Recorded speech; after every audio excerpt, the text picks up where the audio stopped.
days since we said bye to the others in Nasha Town. Still no news about Rerir, though. Where could he have slunk off to? If only he was gone for good. But with all the trouble he stirred up before, there's no way we've seen the last of him. Hello! You must be the traveler in Paimon? Mr. Flynn has been looking for you. Unfortunately, there's been a serious wild hunt attack over at the quarry. He thinks it's time to regroup and figure out a plan. The wild hunt? Oh, uh-oh. We better get over there, right away! Come on, let's go!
I can barely sense any Kuvaki at all.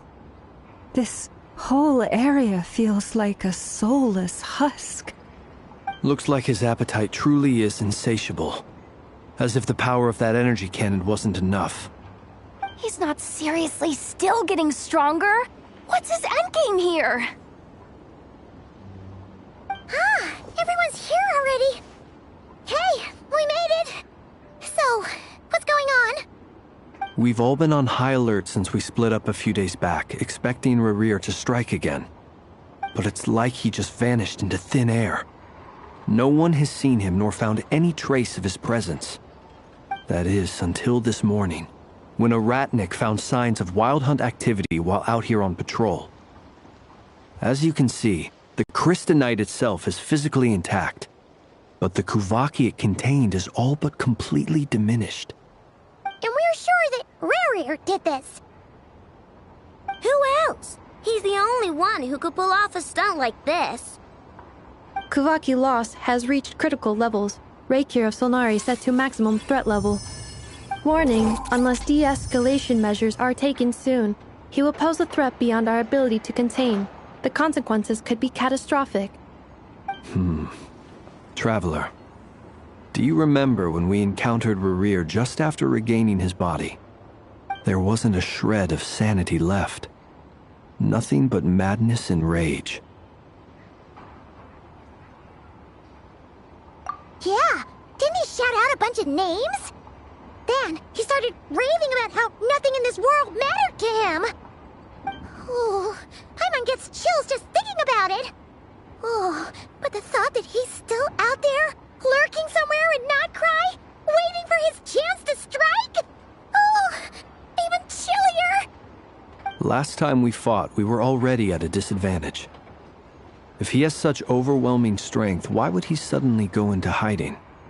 Yeah, if I were him and I wanted more Kuvaki, I'd just take it by force. No point staying in the shadows. Unless something went wrong. His whole resurrection thing didn't exactly go smoothly. The other thing is, how does someone who's completely lost their mind still have the wherewithal to cover their tracks so perfectly? Beats me. According to certain medical studies, insanity does not always entail a complete loss of rationality. It may be that he is simply living in a world of his own. That actually sounds about right. He was ranting away to himself the whole time, like he had zero interest in talking to us. There are many unanswered questions here. He could be right under our noses, and we'd still be in the dark. Besides his name and title, we know little about him. Certainly nothing about his past, or what he might be hoping to achieve. Exactly. And we wouldn't even know where to begin looking. Even Boss hadn't heard of the Rahir of Solnari before all this. I'd be willing to bet that even if we gathered together every scrap of intel in Nodcry, we still wouldn't find more than, like, 3 useful facts about him. So, if we do nothing, he'll just keep getting stronger. But if we want to investigate him, we have no idea where to look. Last time we had Marionette and her big robo-buddy to help us, and we still barely held our ground. If we had to face him alone... Oh, Paimon's head hurts just thinking about it. What are we supposed to do against a threat this big? Well, I do have a little hunch about his next move. Given that he attacked the quarry, I'd say it's likely he'll target other places rich in Kuvaki. Somewhere like the Eye of Krati, or the Pillar of Embla. One thing's for sure.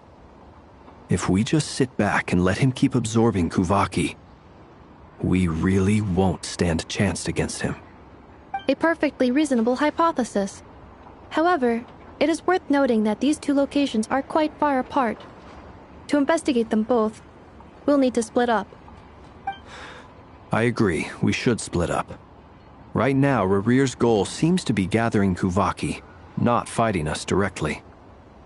Once we're done, let's regroup on Hisi Island. Wait, why Hisi Island? If I recall correctly, your largest goddess statue was carved from Kuvaki-rich ore, was it not? That's right. Yes, it could well be a potential target of his. I should head back and start evacuating the pilgrims.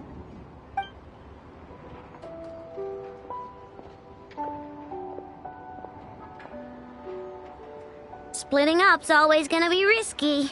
But I guess we don't have much choice, right? We're in a race against time here. And if we do run into Rarir, what then? That's when you follow the 3rd rule of treasure hunting. Run like the wind. Didn't you say the 3rd rule was go with the flow? I don't know. Did I? Anyway, whatever.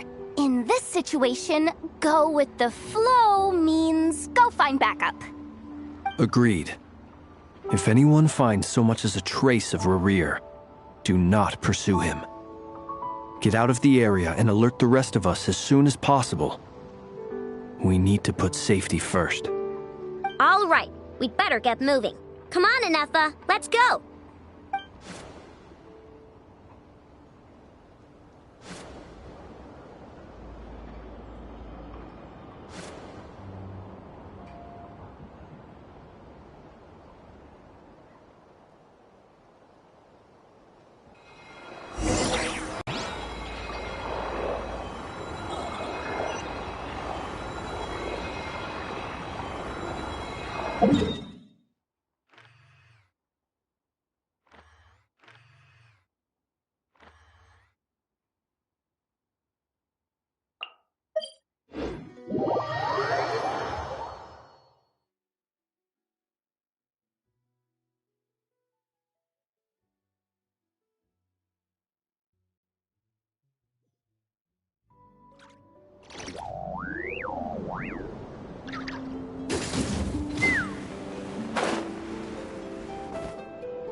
Any leads?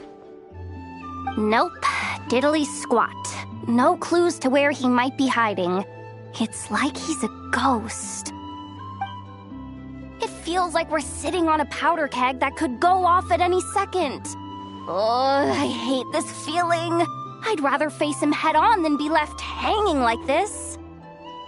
So, you guys didn't find anything either? Not loving the word either. How about you, Flints? I questioned a few Ratniki and eventually narrowed my investigation down to one suspicious individual. But by the time I got to his place, he was already gone. Almost as if he knew someone was on to him. Either that, or he's just extremely cautious and doesn't stay in one place for long. He's been biding his time for a while now. The question is, where or what is his next target? No idea. Since regaining his body, he seems to have lost all interest in the fragment in my possession. If he did still want it, he's had plenty of chances to take it. All we can do now is hope that Aino and Anefa turn up some leads. Darn it, Rerir! If you've got the guts, come face me one-on-one! Wait, he's actually here? I didn't mean it! I swear! No, it's coming from Silver Moon Hall. The Lady Kutar might be in danger. Let's get over there, quick!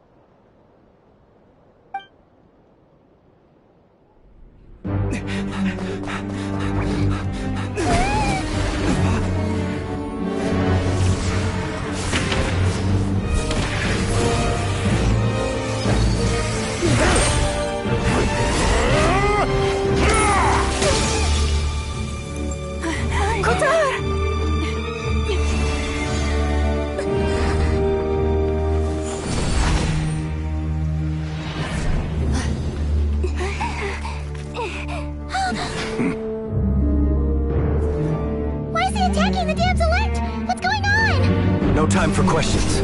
Stop him!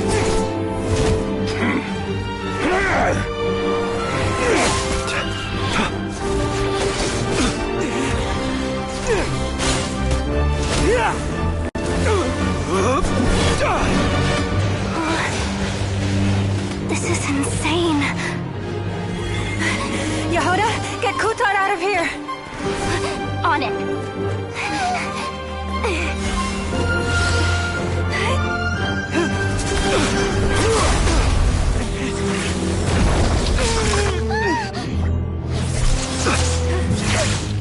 Look where your feeble light has gotten you. Now, you shall plunge into darkness. Felindus, soon, I will find a way. Watch out!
Barely made it out of there alive.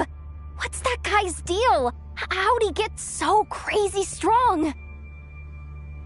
He's a threat to this entire nation. I doubt his strength could even be measured by conventional standards. I have a question. When me and Anefa showed up, we saw him chasing after this lady like he wanted her dead. What was that all about? We weren't there for the whole thing either. They were already duking it out by the time we arrived. Yeah, we didn't see how it all started. It all escalated so quickly, we had no choice but to step in. Kutar, can you shed any light on the situation? Kutar. Cross-checking database. I see. So you're the one that the Frost Moon Scions refer to as the Moon Goddess?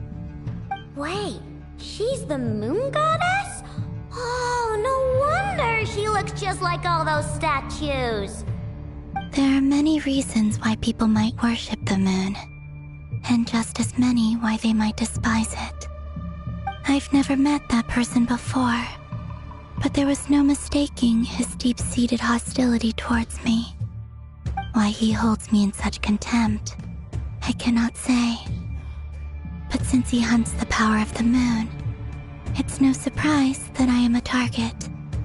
Kutar. There are many potential motives. For instance, you help the traveler escape his grasp. This could be his way of taking revenge. It is also possible that he covets the Kuvaki inside you and seeks to take it for his own. The list goes on. But right now, devising a counter-strategy should be our #1 priority. The likelihood of this location being discovered is close to 100%. A counter-strategy? But we don't stand a chance against an enemy like this. Surely our only option is to run. He's not gonna chase us to the end of the world, right? So as long as we can sneak out of Nodcry undetected. No, I can't say that. Come on, Yehoda, this is serious stuff. You can't suggest we all just chicken out. Running is our only option. Huh? You seem surprised. But what other choice do we have? We are facing an enemy we cannot possibly defeat in battle. Well, I mean, yeah, but still. It's not too late. I can distract him, so you'll have plenty of time to make your escape. Wait, what? You're gonna act as bait? Doesn't that make sense? I'm the one he's after. There's no need for you to risk your necks on my behalf. A coyote doesn't stop for bypassers while it's howling at the moon. What is it, Loma? The Frost Moon Scions have already grown accustomed to life without their goddess. My presence here is no longer essential, and this is not my home, so you needn't ask me to stay. We can't just roll over and let him get away with this. That's not our style. Yeah, we can't just call it quits after everything we've been through together. Besides, she'd pretty much saved my life back there. If I just ditched her now, I'd never forgive myself. We can't overlook that you have saved our lives multiple times now. To talk of returning the favor would be a little crass for my liking. But suffice to say that we are friends, and friends look out for one another. Rira's true objective remains unclear. Even if we were to sacrifice Miss Kutar, there's no guarantee he would stop. But... Kutar, I know why you left the Frost Moon Scions so long ago. It was because people started treating prayer as a form of trade. They would make self-centered wishes, force you to accept meaningless offerings in return, and then expect you to perform miracles for them, as if that were their entitlement. If it were me, I might have walked away too. But I believe that time can change everything, and that sometimes it takes losing something precious to appreciate its true worth. After much reflection, I've realized that this was never about whether the Frost Moon Scions need you.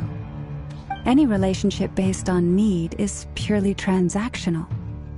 What I truly hope is that you'll choose to stay, not out of obligation, but as part of our family. You were born here, and now you've returned. Who knows? Perhaps it was the moonlight that guided you home.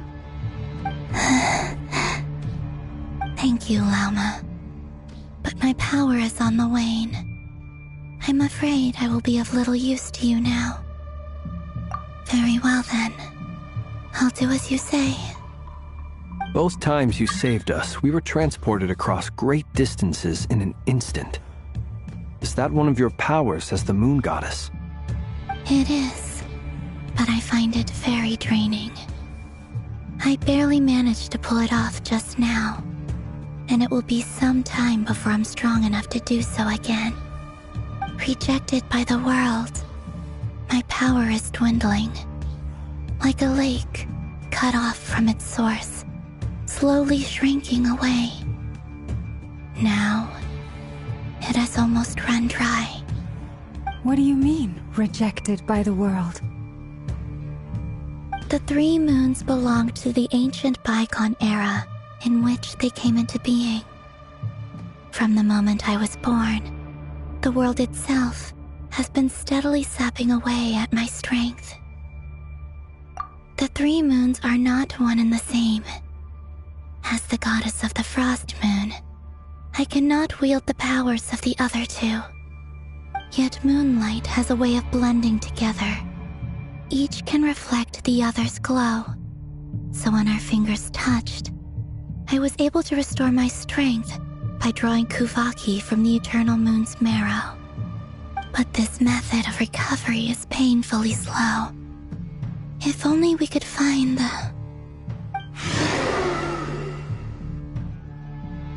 It's the Wild Hunt! Even faster than we expected. We'll have to finish this conversation later. See how those Wild Hunt creatures are running away from us. They're likely just a scouting party, which means Rerir won't be far behind. Then what are we waiting for? Let's get the heck out of here!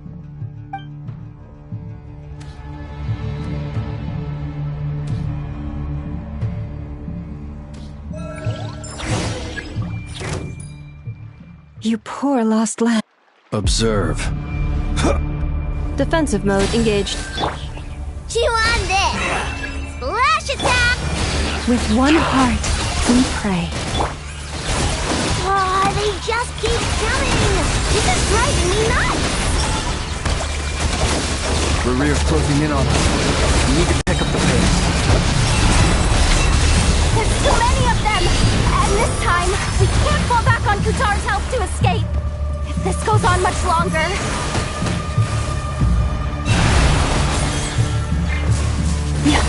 Close your eyes. Cleanup sequence initiated. Annihilation mode. Look! Rainbow! By the Frost Moon of old, receive my blessing. The long sleep beckons. Observe. Night falls. Close your eyes.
What's the matter? Bit off more than you could chew?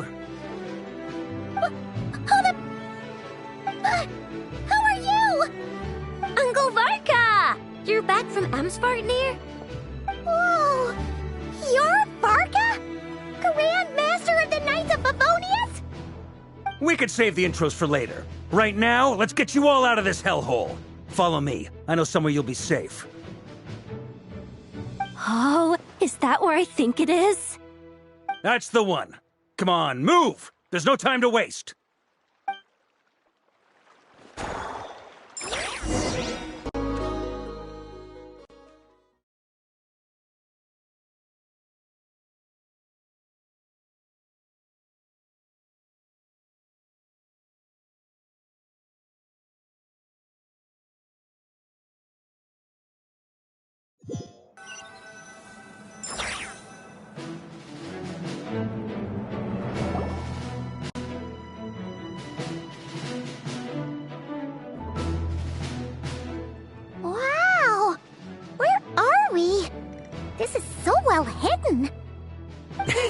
Well, that goes without saying. This is the Knights of Favonius' meeting place in Nodcry, and a contact hub for the Northern Intelligence Network. AKA, the black market of intel. No matter what faction you're with, it's the place to buy and sell information. Their headquarters are in Nodcry, but they've got contacts in every nation. As an expeditionary force on foreign soil, working with them has offered us the most effective way of getting our hands on reliable local intel. This is where we meet, so naturally, it's secure. Anyway, where were we? Folks from Nodcry should be pretty familiar with me by now, but I believe this is the first time we've met. Allow me to introduce myself. I am Varka, Knight of Boreas, and Grand Master of the Knights of Favonius. We've heard all about you. This meeting's been a long time coming. You look way younger than Paimon expected, but you definitely have that Grand Master vibe. Well, I'm no spring chicken. Just not showing my age yet. Definitely feeling some of that back pain today, though. Rushed back from Amsfartnir without a wink of sleep, only to get right into another fight with that freshly revived maniac. Another? You mean you fought him before? Yep. He wasn't nearly as strong back then, but he was still a formidable foe. I brought some of the knights along to give him a little surprise, but he saw us coming from a mile off. My squad took heavy injuries, and I barely made it out alive myself. We knew it might have been our last chance, so we staked everything on it. But still, it wasn't enough to stop him. I tried tracking him down afterwards, but he didn't leave a trace. Even in his unhinged mental state, he's as cautious as any trained operative. So, I decided to come find you. And as luck would have it, turned up to find you being ambushed by the Wild Hunt. The rest, you already know. Is that why he's been frantically absorbing Kuvaki these past few days? Because he sees you as a threat? Maybe I'm part of the equation, but even if I weren't, I'm sure he'd still be gathering power. He's clearly working up towards something. Note to self, Uncle Varka's strength rating officially upgraded. Guess it's my turn to ask questions now. So, what exactly has been happening in Nodcry? Why is the Wild Hunt returned in humanoid form? And why is it after you? That's a long story, but I'll try to make it quick.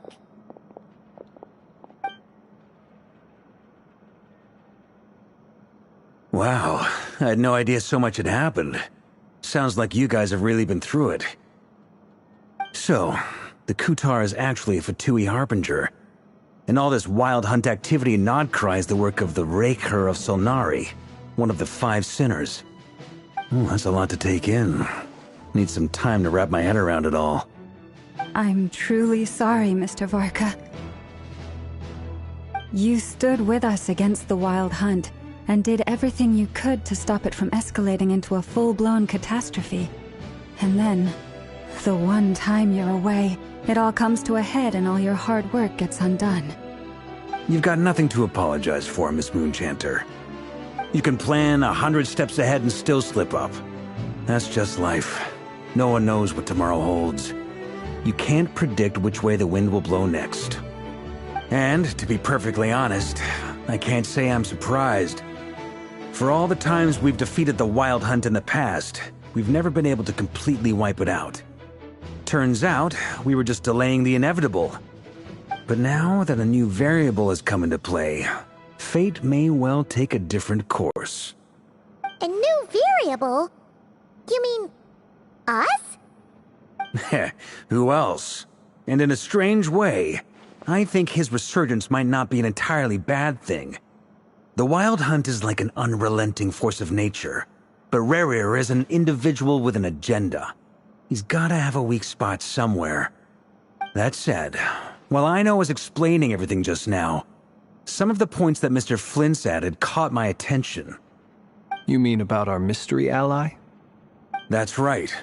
From what you've said, not only did they lead you straight to some key files, they also shielded Hisi Island from a lethal Kuvaki blast. I don't know who or what could pull something like that off. Heck, even Miss Columbina doesn't have a clue. I hadn't heard the story about those files. Would you mind repeating their titles for me? Wild Hunt Phenomena Log, a Nodcrian Ratnik's Field Journal, and Kuvaki Survey Log. Oh. No. Still doesn't ring a bell. Another dead end. Guess all we can do now is hope that our mystery ally keeps showing up when we most need them. Still, it's safest to assume they won't be intervening again. From here on out, we'll have to resolve this crisis by ourselves. Your intel also explains something else I've been wondering about. The reason I led my team to Amsfarnir was because we'd had reports about a possible source of the Wild Hunt showing up there. But once we looked into it, it turned out to be a red herring. I don't know who was behind it, but clearly, it served its purpose. I doubt it's by chance that he happened to make his comeback while my attention was diverted. And from everything you told me, it sounds like his scheming began well before his return. So maybe luring me away was all a part of his plan. But is it even possible that he orchestrated all of this by himself? The Moon Maiden and the Raker of Solnari, Nodcry of all places. The way everything is unfolding, it can't be a coincidence. So, what do we do now? Got any ideas? Right now, we've got at least 3 things to consider. Let's go through them one by one. First, we need to figure out how to take down Rerir. If we can't beat him in a straight-up fight, the rest won't even matter. To my knowledge, the bulk of Nodcry's fighting force is already gathered here. But even with everyone united, we're still no match for Rerir in his current state, let alone with his power still growing. What if there was a way to tap into a new power of our own? How so? Have you thought of something, Columbina? 3 moons once watched over this world. The Eternal Moon was the largest. The Frost Moon was the brightest.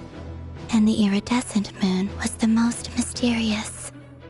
They say that back then, the 3 moon goddesses wielded immense power.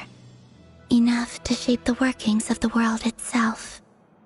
I now bear the Frost Moon's power, and the Eternal Moon's marrow resides within the Traveler. Hold on. Are you suggesting...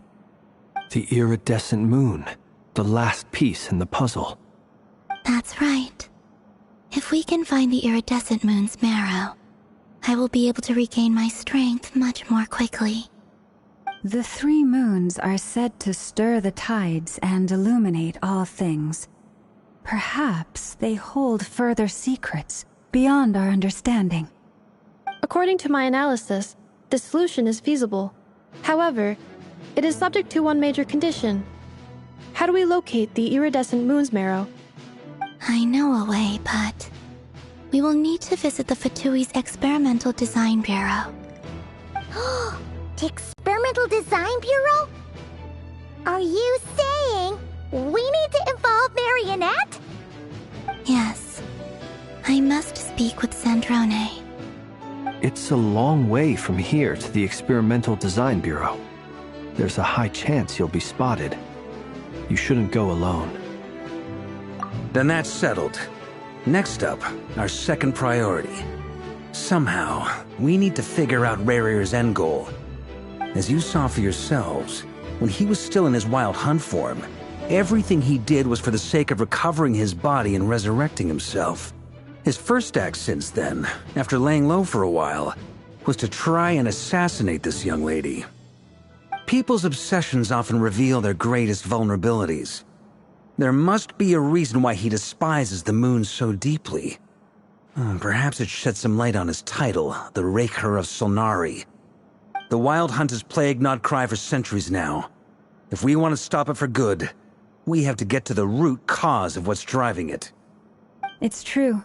We still know very little about him. If Kuthar hadn't given us that lead, we wouldn't even know his name. But where would we even start? I doubt even the Intel Queen of Nodcry has a clue, and she has info coming out of her ears. Oh? That's a rather hasty conclusion for someone who's so painstakingly meticulous when it comes to dealing with machines. She heard me.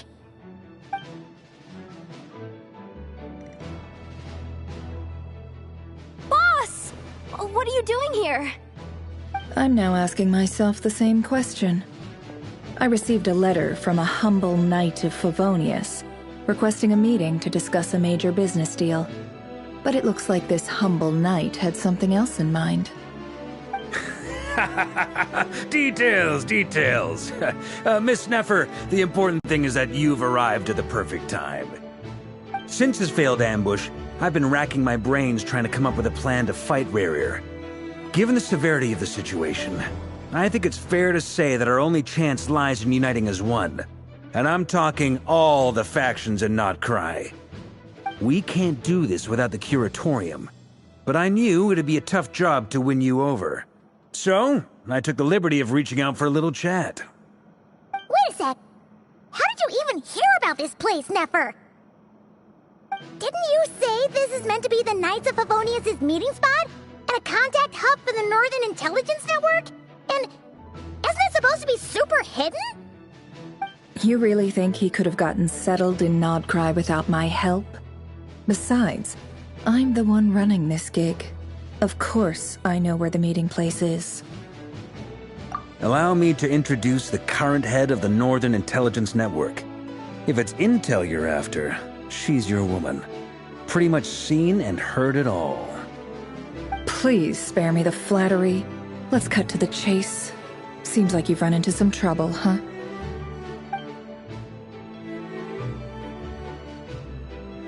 Well, this certainly qualifies as an unforeseen crisis. On behalf of the Curatorium of Secrets, I wish you all the best of luck. So you're just going to sit this one out? Why should I get involved? What could possibly be in it for me? What if we told you we can't do this without you? Oh?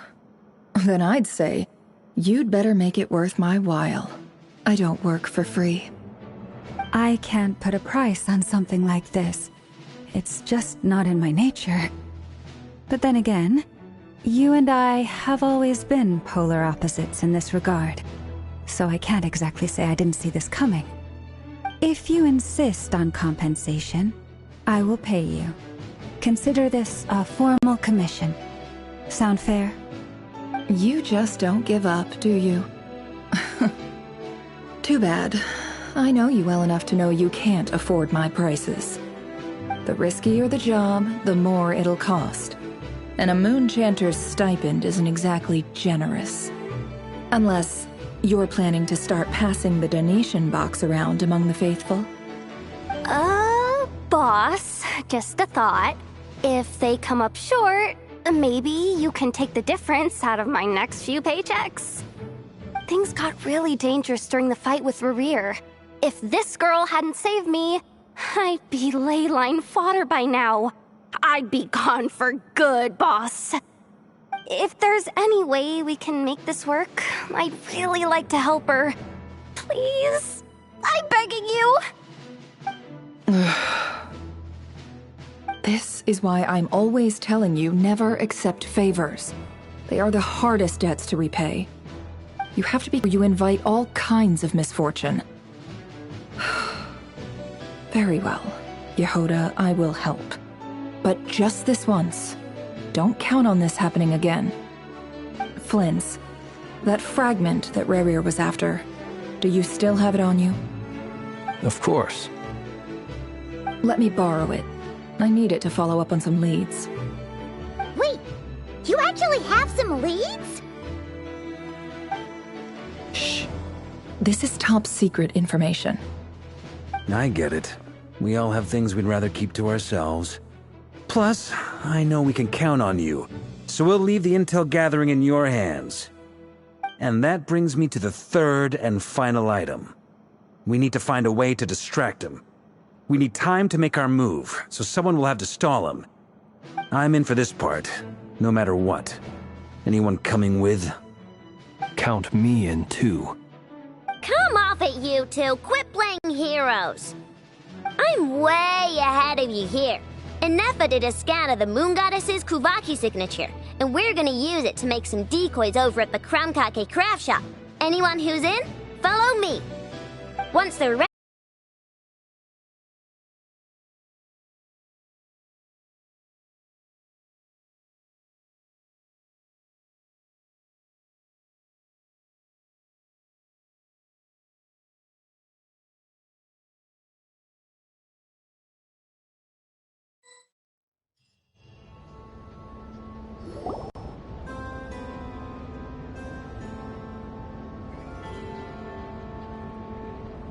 Lady Damselette. Wait. And you two? What are you doing at the Kuvaki Experimental Design Bureau? We've been doing our best to mind our own business lately. But if you're just gonna waltz up here like this, you're seriously pressing your luck. Don't blame us for doing what we have to. Huh! You really think that's gonna scare us off? We're not looking for any trouble. I just want to see Zandrone. Do I need to remind you that you're still a wanted fugitive for deserting us? Out of consideration for our former ties and the crisis we're all up against, we'll let you leave in one piece. But don't even think about trying to get inside. Let them in. But... Are you going to make me repeat that? No, my lady. Zandrone seems to be in a good mood. Must be maintenance day.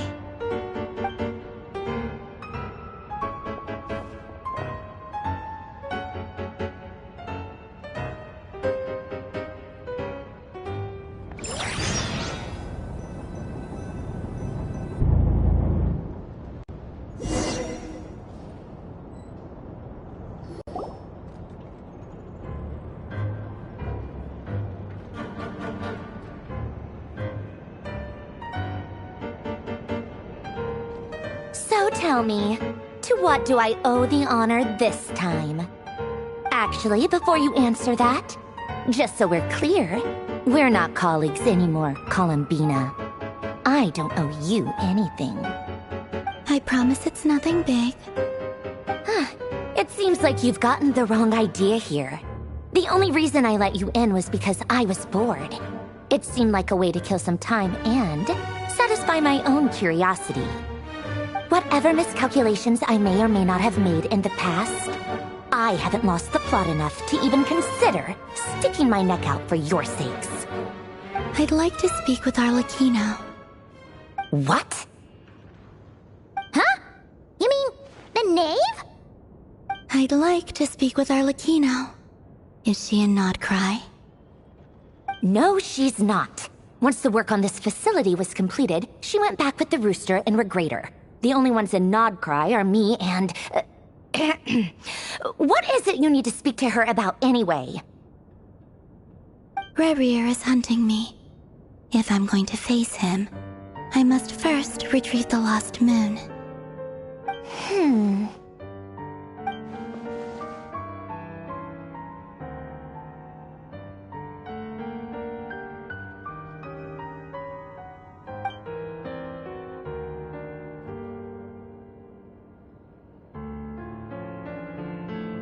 Is that a no, then?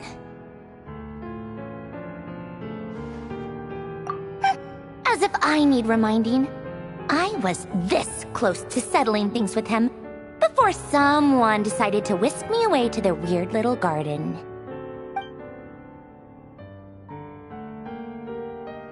Have you held any tea parties lately? Tea parties? Yeah, obviously. You don't seriously think we'd pack it all in just because you aren't here. If anything, they've been more eventful than ever. Just me, Arlecchino, and a bunch of insolent and sensitive guests who won't stop asking where you've gone. Oh, they've been a real joy. I bet you served them the worst tea you have. Just like you used to do to me when I upset you. Who cares about how good the tea is when there's no one around to drink it? I keep losing people. First Rosaline, now you. I'm running out of people who can make me laugh. Honestly, what could be more ridiculous than the multi-centenarian goddess, who's only ever had the plain herbal tea she received as offerings? You'd always brew a different type of tea for me each time. Was it really just to see how I'd react?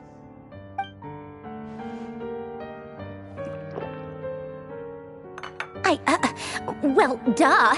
Why else? Watching you squirm was practically my only form of entertainment.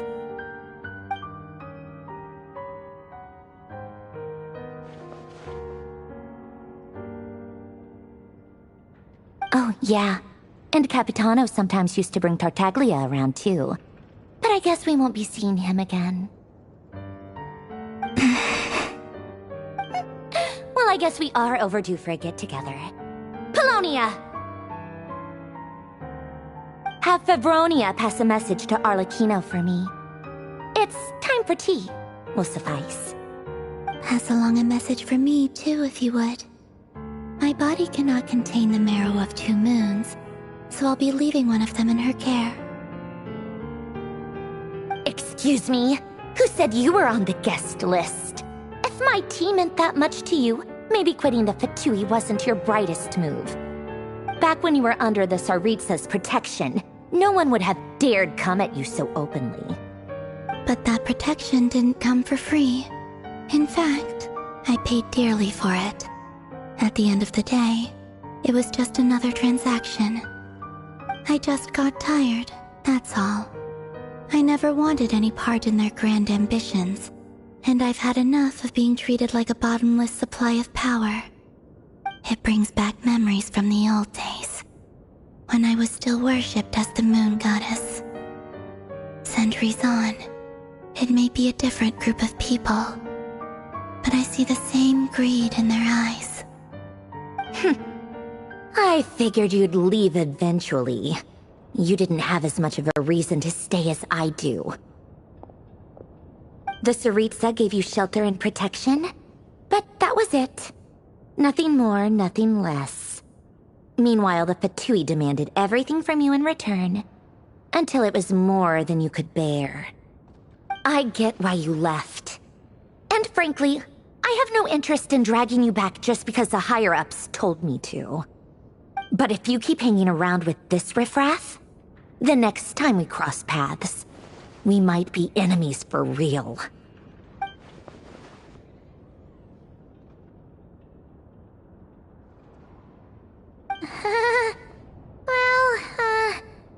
Guess that's our cue to leave. That might be your plan. But it sounds like someone else wants you to stay a little longer. Huh? What do you mean? Listen.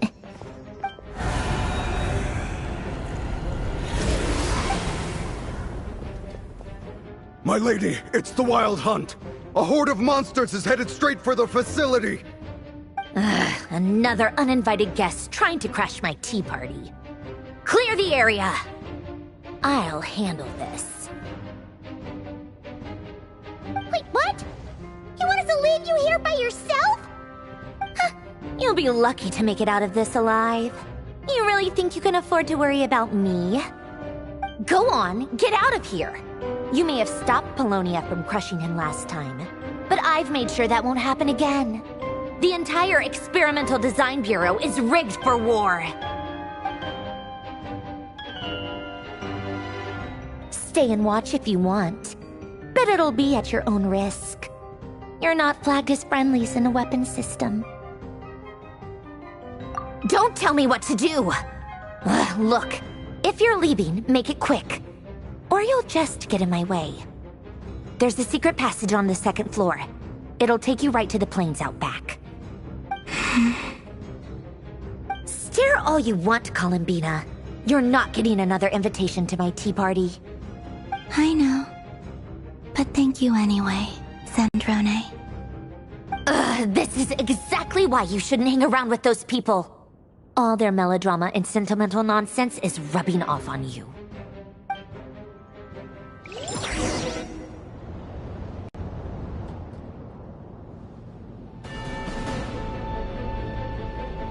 Come on then, Mr. Ray here. Let's pick up where we left off. It's your Wild Hunt monstrosities versus my beautiful creations. Let's see who comes out on top.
Polonia, get him!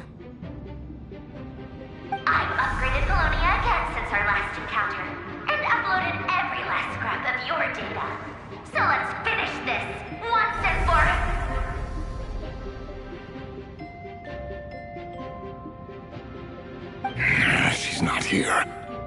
Where did she go? Hey! Over here, you big... Cursed moon. Go. Keep searching. She cannot have gotten far.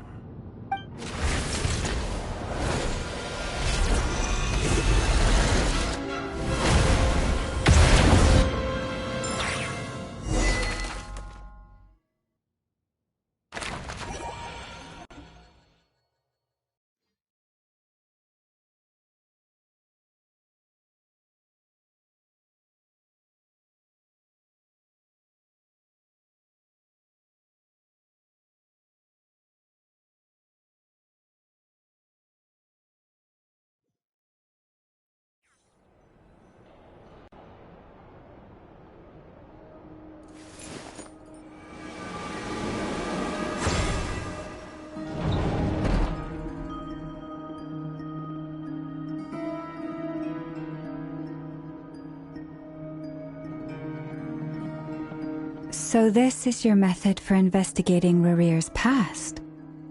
It almost looks like some kind of ceremony. Good deduction. But it's quite a different affair from what you're used to with the Frost Moon Scions. Whoa! First time I've ever been in here. Boss always said it was off limits, so I pictured some kind of creepy dungeon. But it's actually kinda nice. Oh, I guess this must be Sumero decor? That's where Boss is from. And that nice shopkeeper who sold me my treasure compass. I'm not sure exactly what you've got planned, but it looks like you're all set. When do we begin? Whenever we wish. But for some reason, I've got a feeling this isn't going to end well. I've never faced Rarir myself, but from what you've told me, his power is beyond anything I could imagine. I, on the other hand, am just an ordinary businesswoman. Our paths should never have crossed, yet here I am, forced to make an enemy of him. If you ask me, you're about as far from ordinary as it gets. So what are you saying? You're getting cold feet? Once I take a job, there's no backing out. Still, I have to ask myself if the power I'm relying on will even work on an opponent of this caliber. And also how to make sure I come out of this alive if things spiral out of control. Death is the one thing we can take for granted. It is the great equalizer, however fortunate or unfortunate we may otherwise be. So it's important to consider how to spend what lifespan we have left. Come on, boss. Lighten up. Quit talking about death. It's bad luck. For once, I agree with you. When you're up against a foe like Rarir, there's no such thing as being too prepared. Is there anything I can do to help? That won't be necessary. I've already made up my mind. Time to cash in a precious favor I've been saving for a rainy day. Yehoda, I need you to find someone for me. The sooner the better. Find who? That shady merchant who sold you an overpriced treasure compass the other day. Come on, boss. You're pulling my leg again. In what way is she shady? She showed up when I was completely lost and sold me a neat little gadget that was exactly what I needed. Trust me, she's a good person. Anyway, I know who you're talking about. Don't go anywhere. I'll be right back.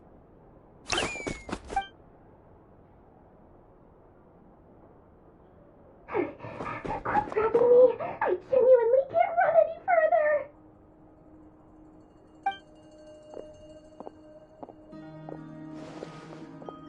Hey, aren't you? What is it? What's the big rush?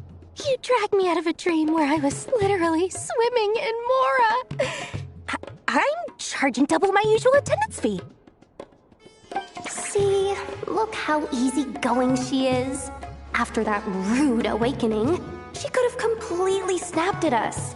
But instead, she kept it together and just asked for an extra fee. Dori Sangama Bay? I never would have pictured you two doing business together. If you want to make it big in Nodcry, it's all about connections. Lady Nefer just so happens to have a lot of intel that interests me. And she also did me a big favor in the past. It was back when I first arrived in Nodcry. My trusty assistant, the genie in my lamp, had an adverse reaction to the Kuvaki and fainted.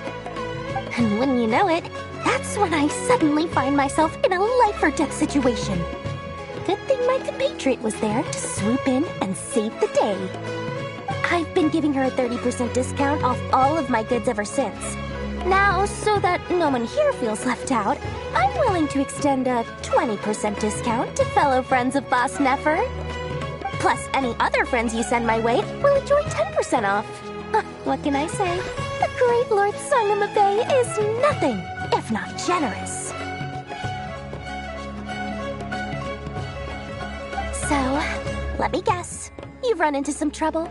I've got everything you could possibly need, and the more you buy, the more you'll save. You guessed correctly. What have you got in the way of survival gear? The one type of gear I've never been short on. What are you looking for? A jetpack fresh from the Academia's labs? An ancient suit of armor dredged up from the bottom of the sea? At the very least, I need to know what kind of opponent you're dealing with here. If even you're worried about staying alive, it must be pretty serious.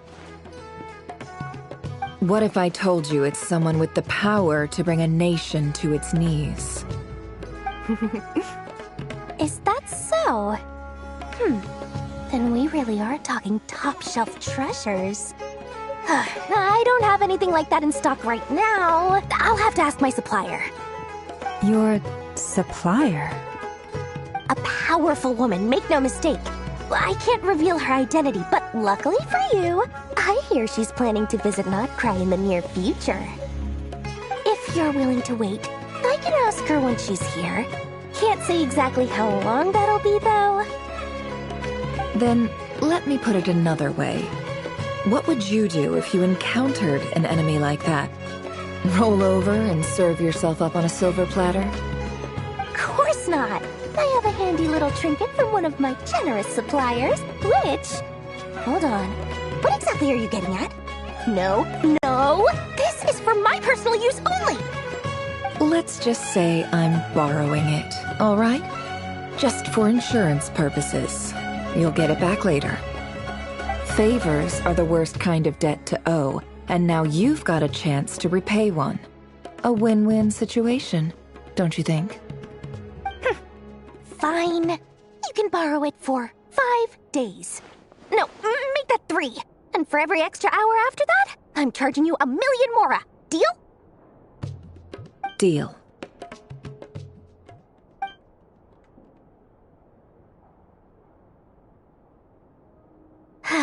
What a way to start the day.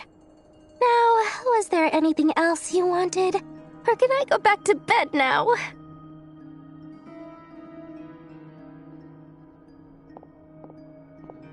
That will be all.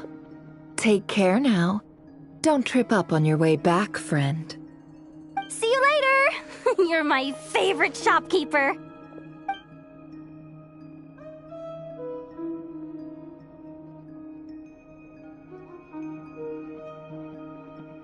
Excellent. Everything is well and truly ready. The ceremony can now begin. After initiating the ceremony, your minds will follow me wherever I go. You will see many strange things in your mind's eye. So remember, don't be frightened, and don't make a sound.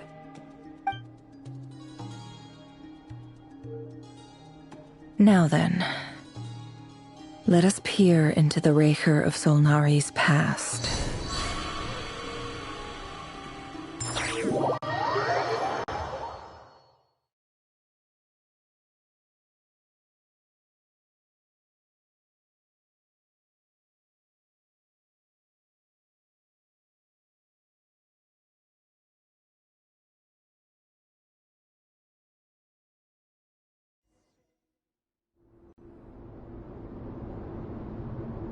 I made it.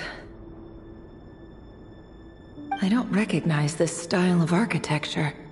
Must be Conrian. Simple furnishings, table and chairs. It's a more ordinary house than I might have expected. Looks like the fearsome Raker of Solnari came from surprisingly humble beginnings. Unless this passed for luxury in Conria. Unlikely. It was said to be a very prosperous nation in its heyday. Anyway, I'll keep exploring.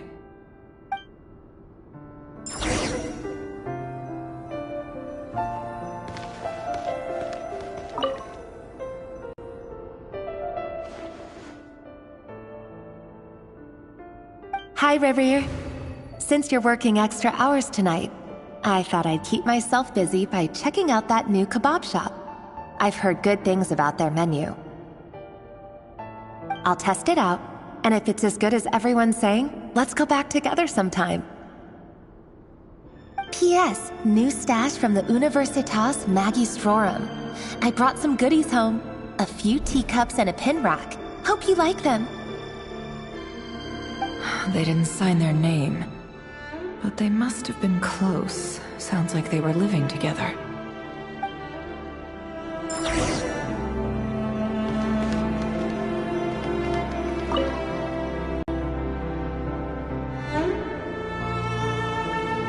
I went over to Joseph's for drinks today. They have a fine collection, but I went alone. Felindis was tied up with something and couldn't make it. Joseph asked why I came alone, but I didn't really have an answer. He then went on to ask about other things. If you ask me, someone who asks that many personal questions is too nosy for their own good. But if he invites me again, chances are I'd still go. Felindis. That's the same name Rerir mentioned. Grain imports keep falling. If things don't pick up, we'll soon be back to meat and mushrooms only. Honestly, I'm not a huge fan of that new type of mushroom everyone's been into lately. Didn't it start out as a lab-grown variety? I heard it's even mildly corrosive. Seriously, why would you even eat something like that? I don't care if it's an impressive feat of alchemy. That just isn't the kind of thing I like to eat. Grain has to be imported, and they're eating a diet of mostly meat and mushrooms. Could it be because Conria is underground, so it doesn't get much sunlight? That would explain why they use so much stone in their buildings. They even use alchemically modified strains for food. Seems like the people of Conria don't have many options when it comes to dining. I've just about saved up enough now. Time to buy it and keep it somewhere safe. Making a big purchase. I wonder what it is.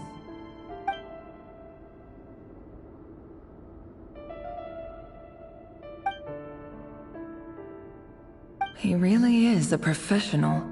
No wonder he's so good at covering his tracks.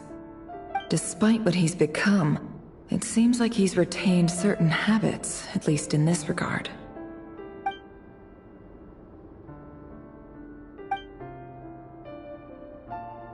Did Rerir rip it out himself?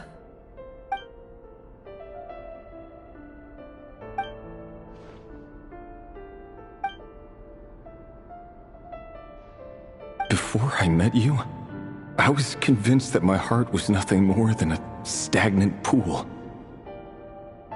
The burial place of a fallen moon. A withered, windless grove where the waters rested forever unrippled. It was you who helped me see that my heart hadn't entirely withered away. That it could still beat to the rhythm of love. This is just trivial sentimentality from the looks of it. Why would he go to the trouble of hiding that? The burial place of a fallen moon.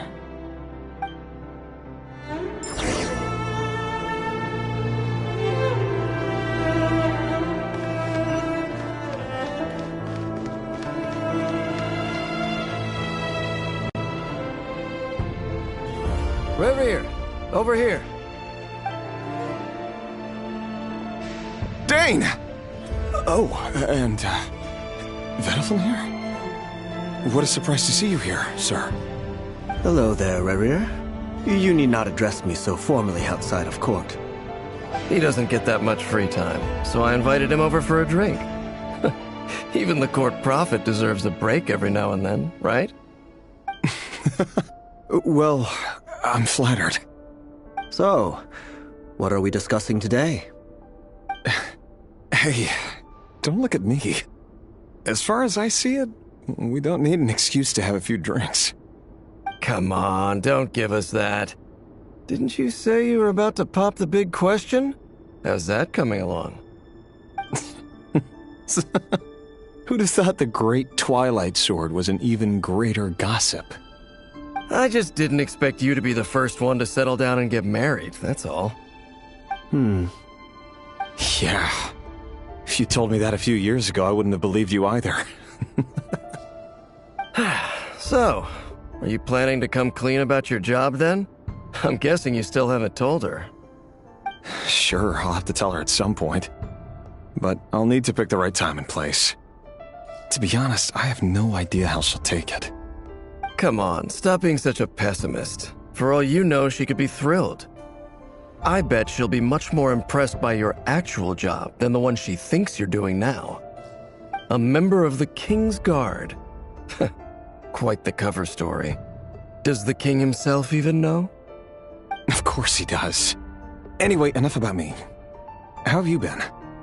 Me? Same old, nothing much to... Huh? What's up, Ved? It's nothing. Vediflin, Daneslif's elder brother. Renowned throughout the court of Conria as the Visionary, and said to possess a wisdom far beyond the reach of any ordinary man. And yet, despite the gulf between us, he seems to have something to say about me. Does he even know me? Does he see me as a friend of his brother, or just another of the Vinster King's blades? Why did he react so strongly? Was it really to do with what we were talking about? Brown, curly hair and brooding blue eyes. So this is what Rerir looked like back in the day. Perfectly normal. No different from anyone else. As frightening as this monster is in the present, there's something even more unsettling about seeing the human he used to be.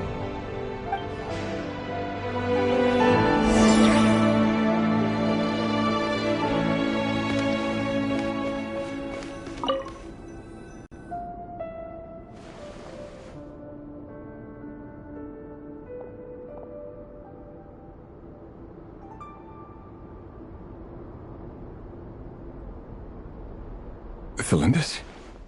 You're back early? Our equipment's being serviced today, so I got off earlier than usual. How's your day been? Aw, why the long face? Is something the matter? Has your boss been giving you a hard time again?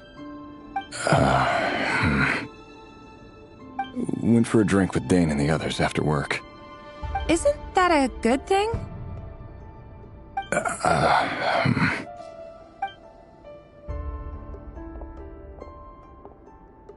Vediflin showed up today, too.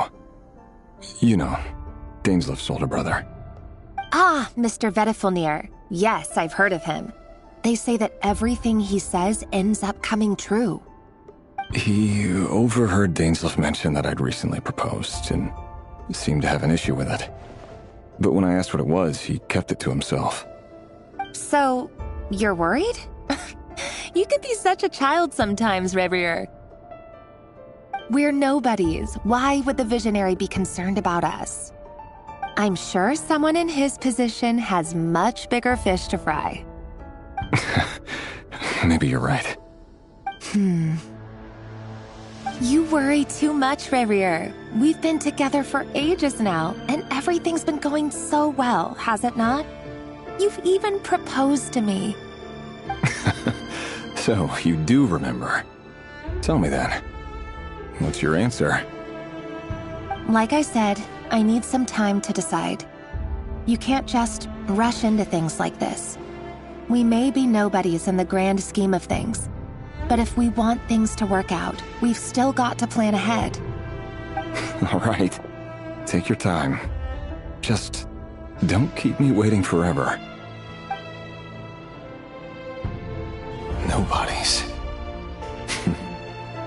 Sounds about right. In the eyes of people like Battlefnir and Dainsleif, what do we matter? Can someone whose gaze is so fixed on a far-flung future even see the present clearly? Besides, the dynasty's fate rests with the king and his inner circle. Whatever I do, it won't make much difference. Meanwhile, every idea they come up with and every decision they make, it affects everything. These days, the king is lost in his research, and the purge of the Crimson Moon bloodline grows ever more intense. The opposition tried to speak out, but nothing came of it. And I'm under no illusions as to why. Because we eliminated them and got rid of their bodies. A man can have 1,000 reasons to carry a sword, but there are few good excuses to use it. Yet the king has never even considered a gentler approach, and he never will. What becomes of someone who kills on another's behalf? Can he ever find true peace?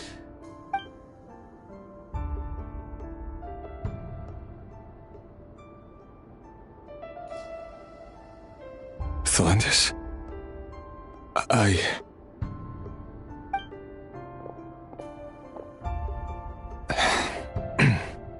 It's nothing. You were right. Fate has never smiled upon nobodies like us. But by the same token, it's unlikely to bear a grudge against us either. There's no reason we can't keep living happily together, cherishing the simple joys of each day as they come. See? You just need to stay positive, Revere. I can feel your warmth, your breath. You're right there, right by my side. Just seeing you makes me happy in a way I can't explain, and that's something that no one could ever take away from me. So smile, my love. Let go of that frown. You're right, Thelindis. I've just been overthinking things. That's better. Getting caught up about things like this will only ruin our evening. Speaking of which, all set for the ball tonight? I need to go get ready. You go ahead. I just have a few things to take care of, then I'll come join you. Even busier than the big shots, huh? Fine, I'll go get started. But don't be late. If you keep me waiting too long, I won't be a happy bunny. Relax. I'll be there. Seriously, though, you drive a hard bargain.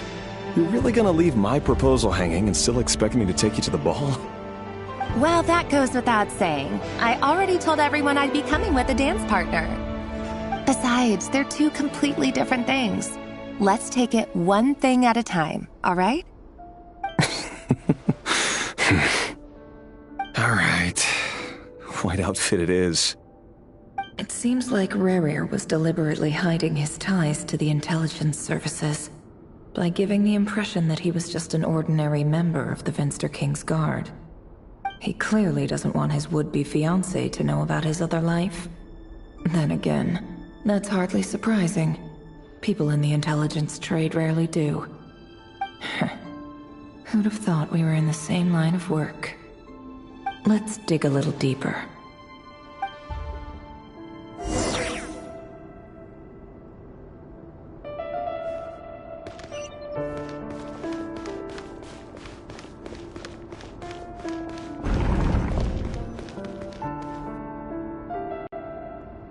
Our last operation was a resounding success, and all thanks to you, Reir of Solnari.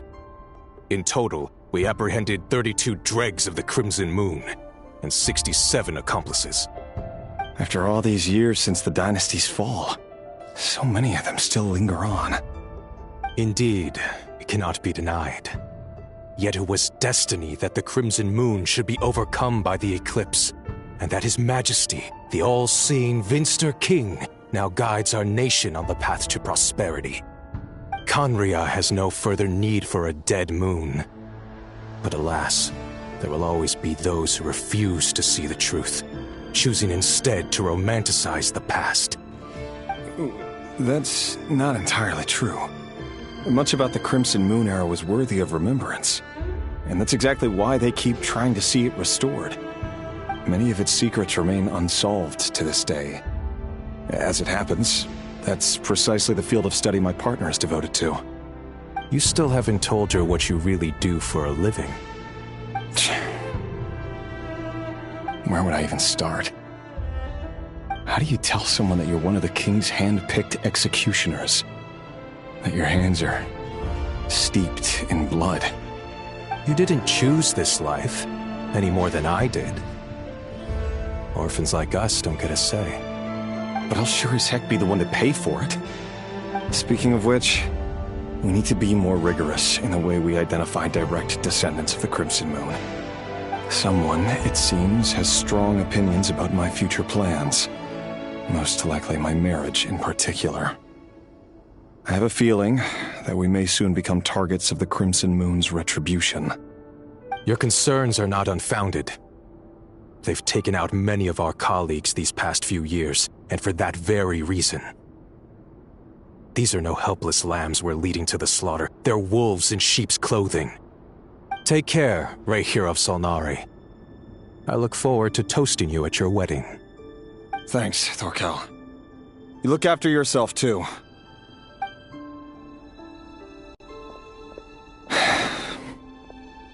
Thelindis, I never wanted to keep this from you. You're the last person I would ever want to lie to. But that's exactly why I can't tell you everything. There are things you shouldn't know. Things you cannot know. The moonlit dynasties are a thing of the past. Yet even now, with the sun shining high in the sky, there are those who would call forth a dead moon's ghost. Could that be why Vedalfnir held back? Or was it because of some court secret he's not at liberty to share? I have to get a clear answer from him. No matter what happens, I will protect Thelindis. Rarir seems to be very concerned by Vedalfnir's reaction. Vedalfnir and Dainsleif, the Visionary and Twilight Sword. So that's what they were really like. I've investigated this whole area now. There doesn't seem to be any other memories here. Should I try somewhere else? Wait a second. What's this black smoke?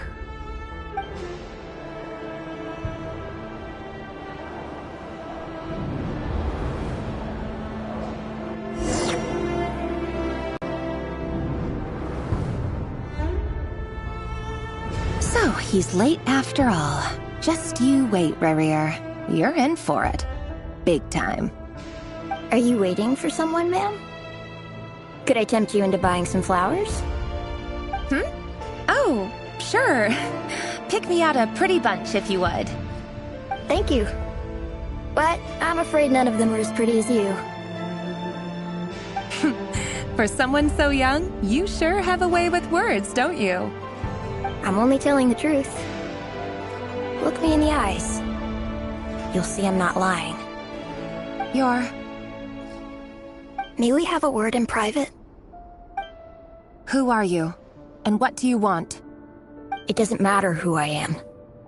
Too many of our kind have fallen lately, so I decided to take the risk of reaching out. Not long ago, the Rahier of Solnari led an assault on one of our strongholds. We suffered many casualties, and many who came to our aid lost their lives as well. Sorry, I don't know why you're telling me this. And I don't want to get involved. Wait, hear me out. This time we finally got a clear look at his face and learned his true identity. His name is Rarir, and he claims to be one of the King's guards. What did you say? A cruel irony, isn't it? The man you're set to marry leads a double life as a brutal executioner. But surely, you must have caught a whiff of the blood on his hands. Why are you telling me all of this now? Simple. It's because... How strange. Rerir was nowhere to be seen in that memory. It clearly belonged to the Lindis. Rerir couldn't possibly know what happened if he wasn't even there. Why would her memories appear in his fragment? The ceremony won't last much longer. I think it's time to call it a day.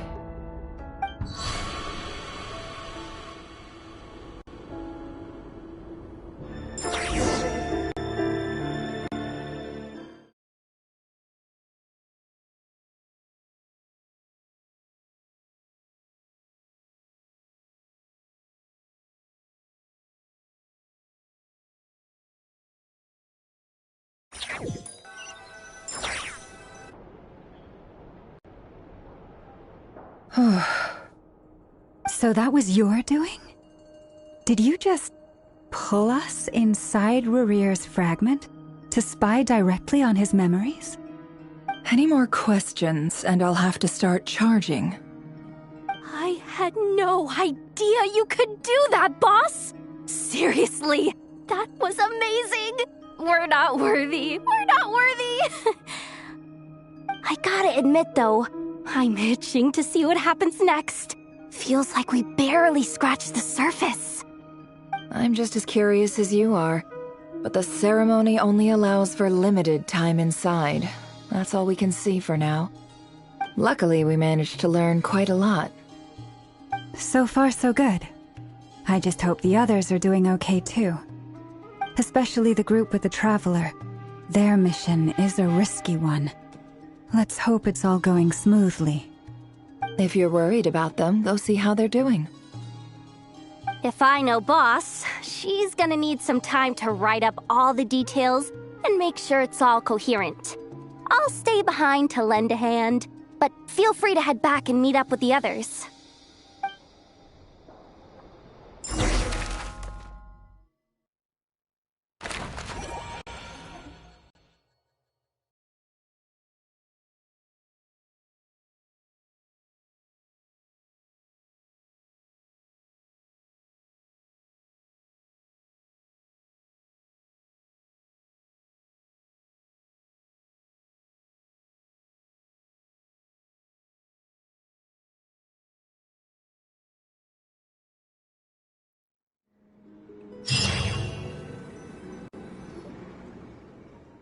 Oh, they've been prowling around for nearly 2 days now. These things just won't quit. Oh, they might not have seen us yet, but them constantly sweeping the area, our way out is completely blocked. Oh, that's never gonna work. One little slip up and it's game over. If they spot us, they'll run straight back to Rerir. And once he knows we're here, it won't be long before he's breathing down our necks again. Oh, guess you're right. All right, time to zip it.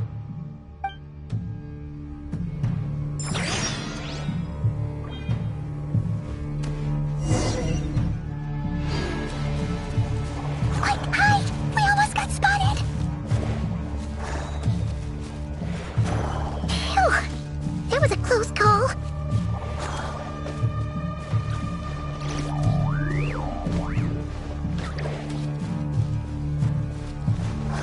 Watch out! It's coming this way!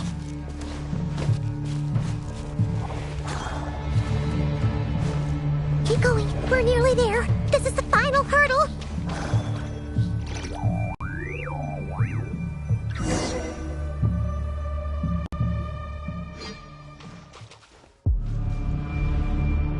Oh, there's no end to these things!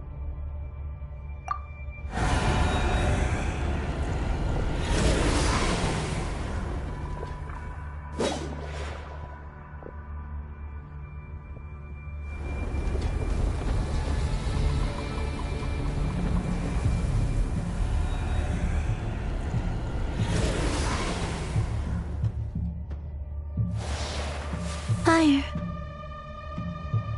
Fire? Wait, what's that smell? Oh no, there's a fire!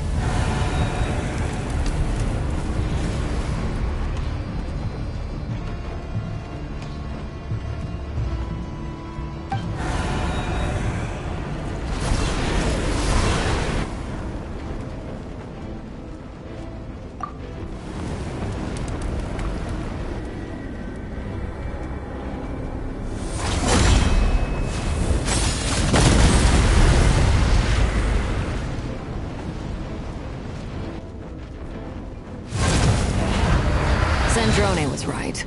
You look weak, Columbina. The old you would never have let such lowly creatures bar your way. Word has it that you did something for the Tsaritsa, and that's why you've lost most of your power. Freedom comes at a heavy price, doesn't it? It's Arlecchino! You came!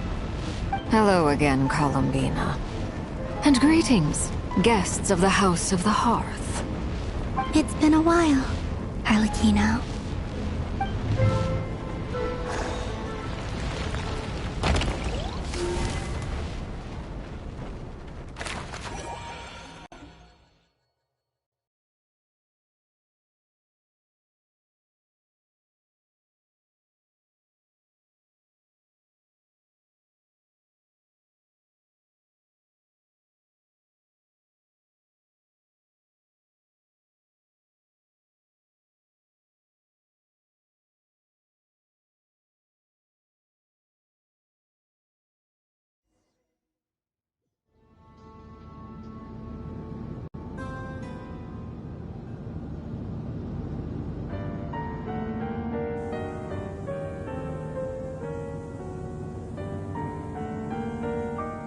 Stupid right here of stupid Solnari. Ugh, whatever. I've got all the data I need. Next time we meet, you're finished.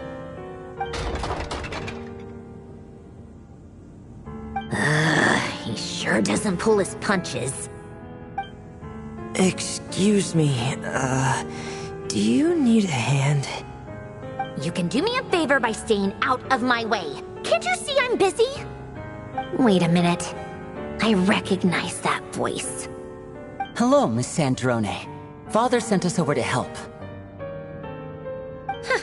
How considerate of her. Hey, Fremine, get over here and help me fix this. Lenny, you do your thing. Just keep your sister away from my machines. Nearly every machine that cat girl touches ends up going haywire. Go put her on cleaning duty or something.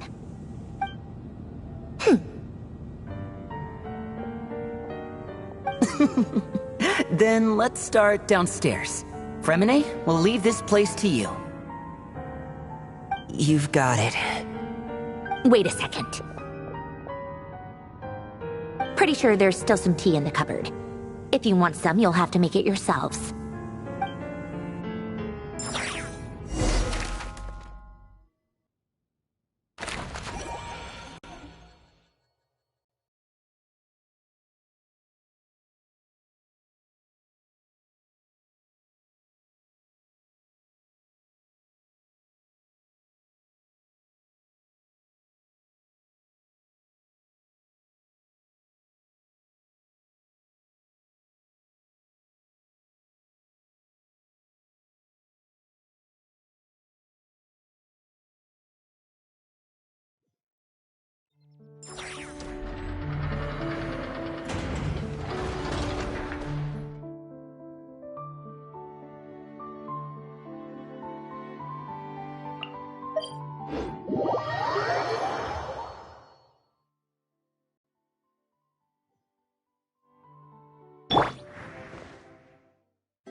It's a relief to see you all made it back in one piece.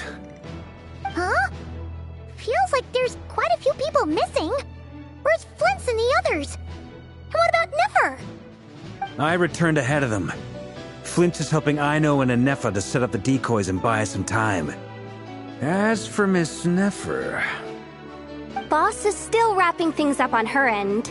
She sent us back to fill you all in on the top secret intel we've been gathering. I see. Then let's get right into it. But first, who do we have here? You brought someone else in to help? Greetings. I was invited here to help as a longtime Tea Party companion of Columbina's. You may call me Arlecchino. Surely it can't be. Those eyes. Oh, where have I seen them before? Wait, of course. In those memories we just saw. The only Arlecchino I know is the fourth of the Fatui Harbingers. So either you share a pretty uncommon name, or you're more than just a Tea Party buddy. You're well informed, Grandmaster. A man from Mondstadt living all the way out here in Nodcry, and yet the people and affairs of Snezhnaya seem to hold a special place in your heart. Oh, the feeling's mutual. Sounds like you know all about who I am, too. A Fatui Harbinger. The atmosphere in here just got really tense. Guess we can't just start trusting Fatui Harbingers, even at a time like this. I must admit, though, I'm a little curious. Seeing as the Moon Goddess no longer belongs to the Fatui, what makes you so willing to put your neck on the line here? Nor does Nodcry belong to Mondstadt, Mr. Varka. Yet still, you're fighting for it all the same. Things don't always have to have a tangible payoff. Sometimes, stopping things from spiraling out of control is a higher priority than chasing the spoils of victory. Of course, I can't say there's nothing in it for me at all. But that's between Columbina and myself. Forgive me. I don't mean to doubt you. It's just that the Fatui really have been the source of many of our troubles.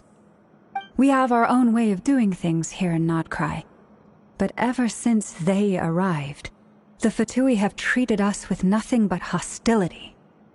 I know there's been a lot of bad blood between us in the past. I've done my utmost to avoid friction whenever I could. But sometimes fundamental conflicts of interest simply can't be settled amicably. That's why I'm here solely in a personal capacity. This has nothing to do with the Fatui. As a gesture of good faith, I'll be frank. I can help Columbina track down the iridescent moon's marrow, which will help her restore more of her power. Anyway, what else is on the agenda? Let's begin. She says she'll be frank, then completely skips over the details. Looks like she doesn't want to give away too many secrets after all. But she clearly wants to change the subject. It'd be awkward if I tried to bring it up again now. I guess we'll just have to go along with it. She's the fourth of the Fatui Harbingers after all. One look and you can tell she's not someone you'd want to mess with.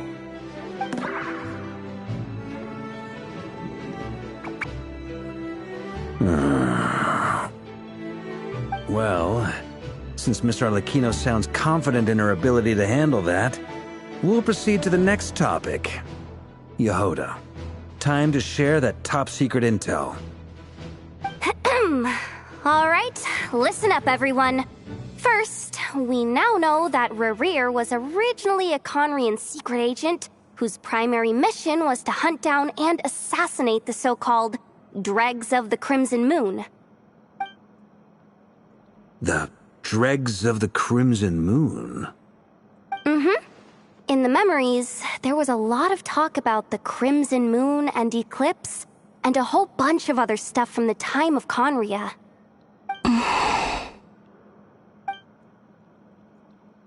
To my knowledge, those were the names of two different Conrian dynasties. Long, long ago, it is said that the people of Conria worshipped the Crimson Moon, drawing a mysterious power from its reflection.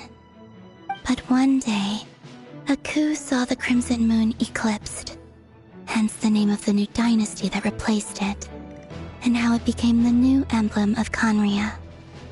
Still, long after the Crimson Moon dynasty had fallen, the last ruler of the Eclipse dynasty, the Vinster King still coveted the secrets it left behind.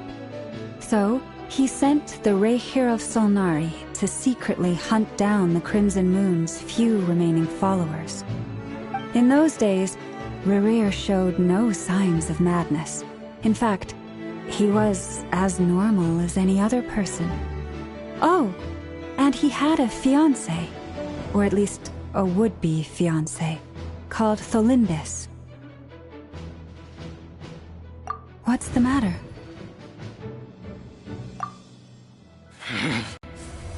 Verfnir, Freindaughter, Flinders.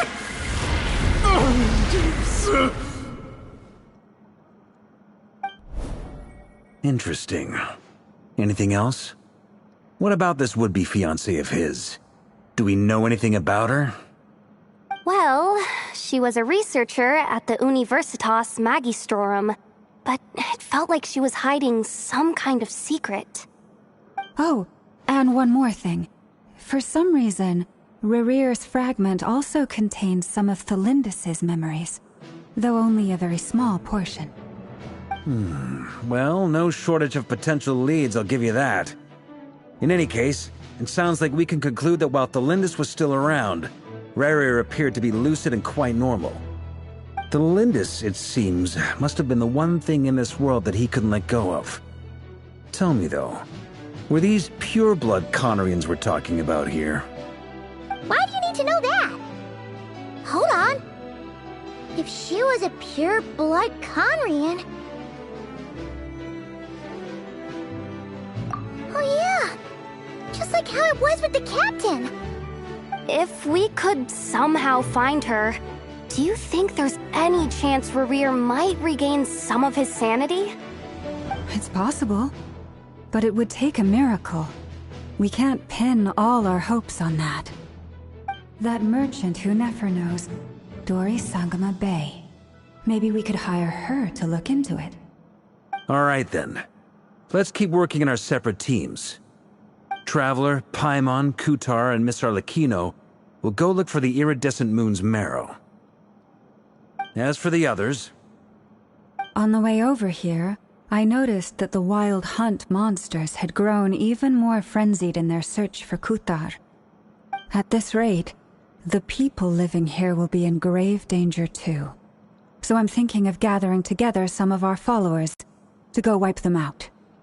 I'll head back to the curatorium and meet up with the boss. Feels good knowing we've all got something to be getting on with. Given that the Wild Hunt has been a lot more active lately, the Lightkeepers have likely begun their own operations too. If that is the case, someone will need to pass the news on to Flint's. I'll hold the fort for now, then discuss our next move with Flint's, Aino, and Anefa when they get back. All right then. Well, the clock's ticking. If that's everything, we'll be on our way. We'd better get moving too. We'll try to buy you as much time as we can. Relax. Just do your thing. Now, I decided to call in some backup since things are getting so hairy. Our reinforcements should be here any minute now. Stay safe, everyone. Dismissed.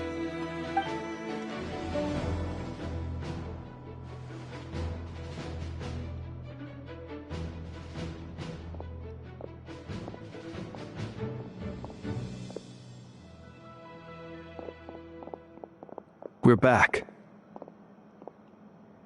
Did we get here a little early? Or a little late?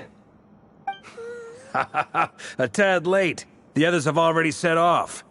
To summarize, our resident moon goddess has found us a new ally, and Boss Nefer has uncovered some promising info.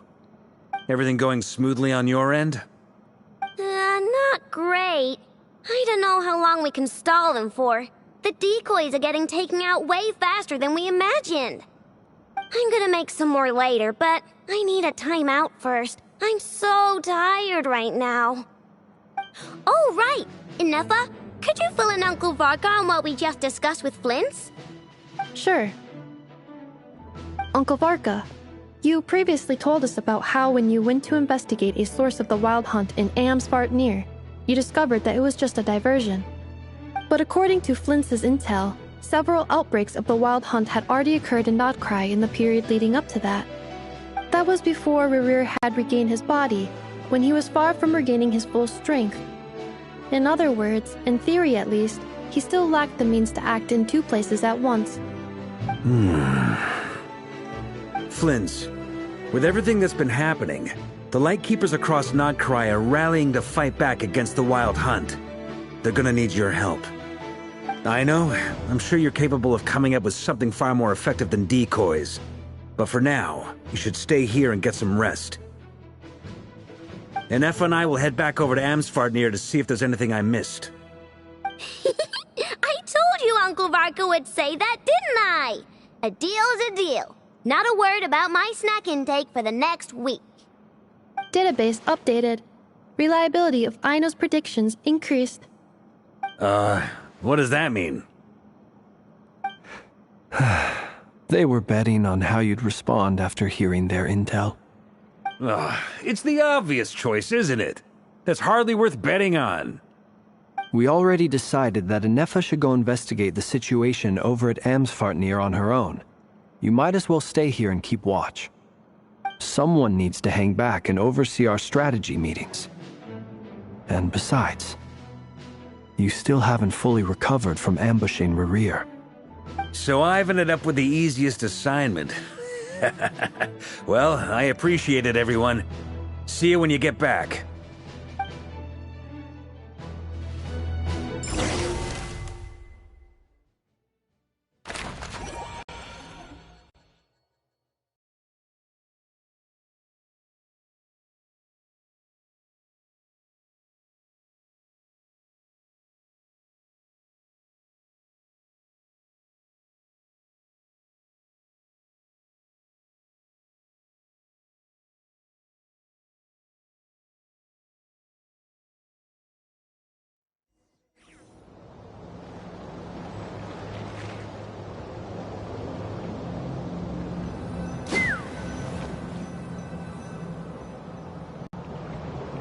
Here, this will serve as a good spot to cross over.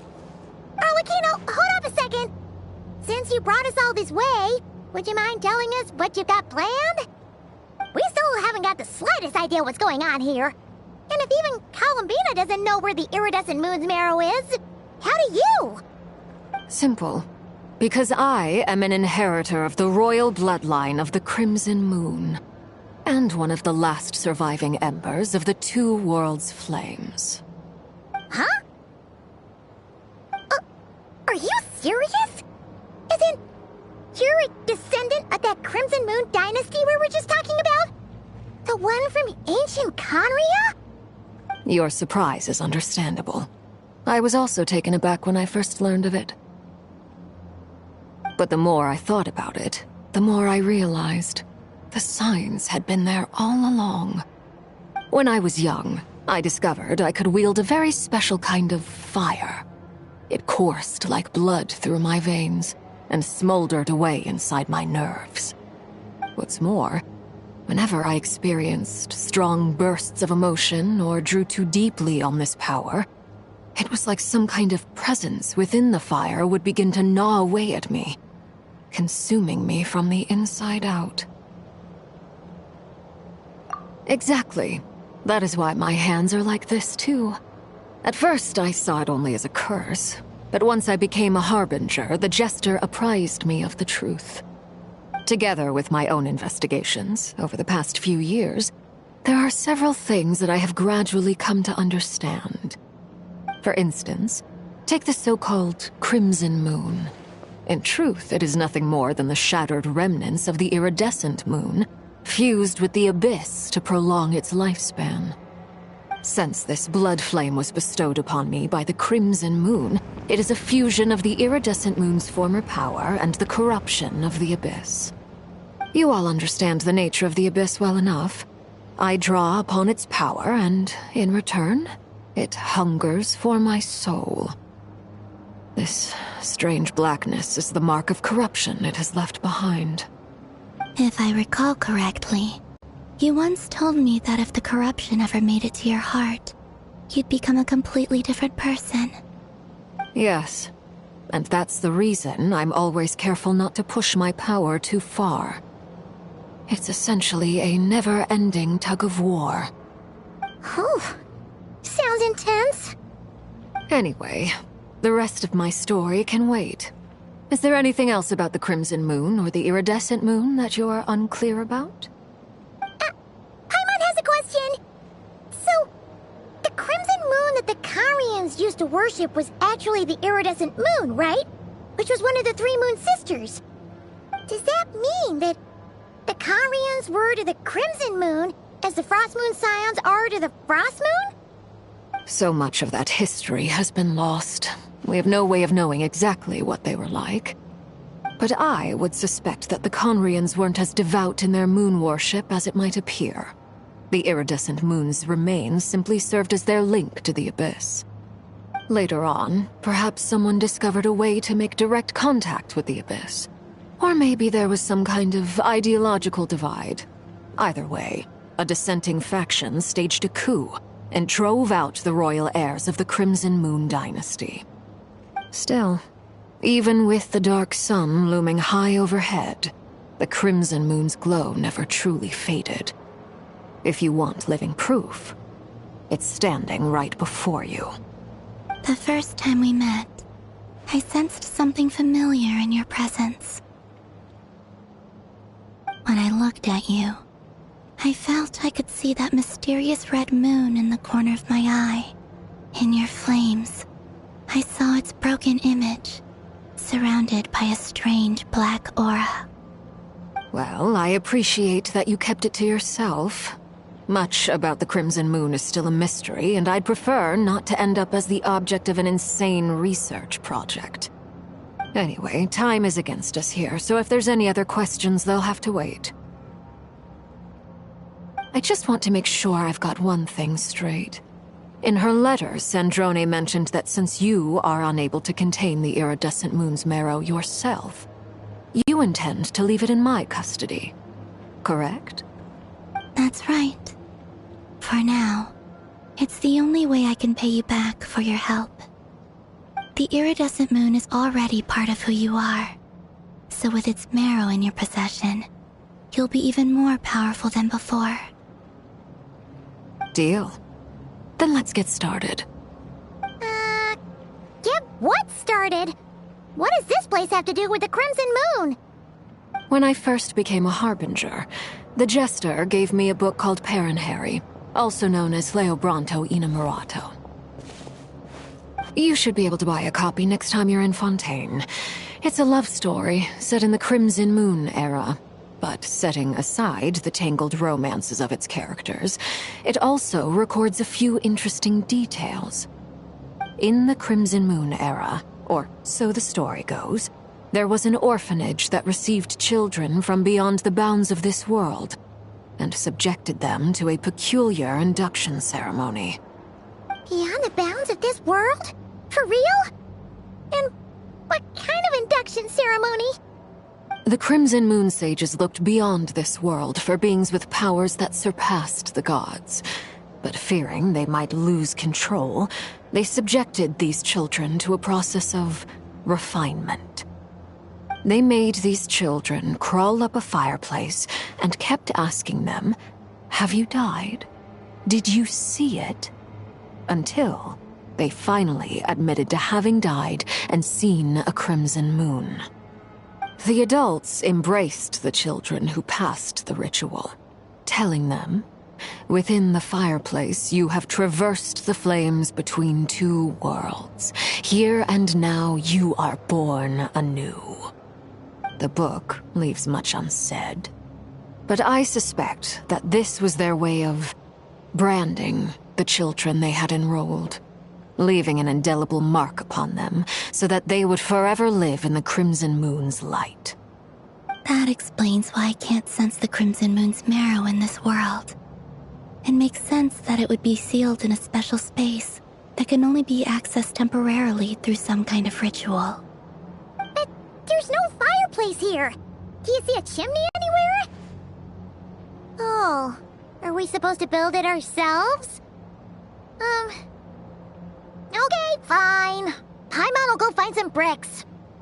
That won't be necessary.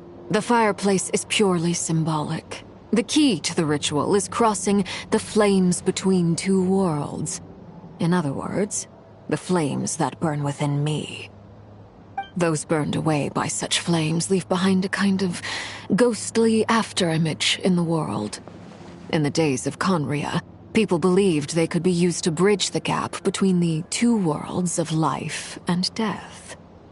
In short, I can open a passage to that space for you. That's the easy part. The catch is I'll need to stay on this side to keep the passage open, so I won't be able to come with you. Once you're inside, you'll have to find your own way. Very well. Then I'll open it up. Traveler, spare me a little more moonlight if you would. I may need it.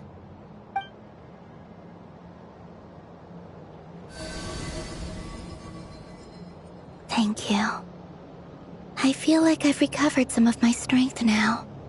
It should be enough to move us across short distances and confront whatever dangers might await.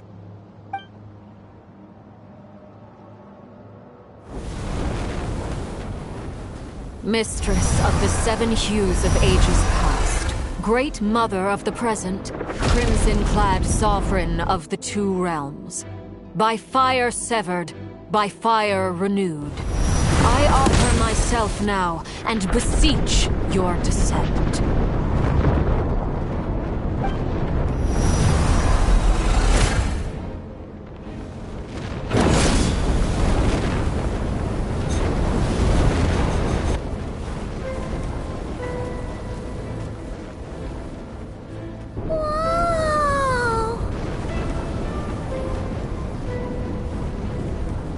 One word of advice.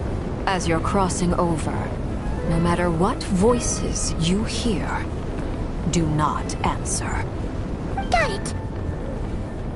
I sense a sinister gloom inside, but also the familiar light of the moon. I feel that I am about to meet an old friend who has changed beyond all recognition. All right, let's go.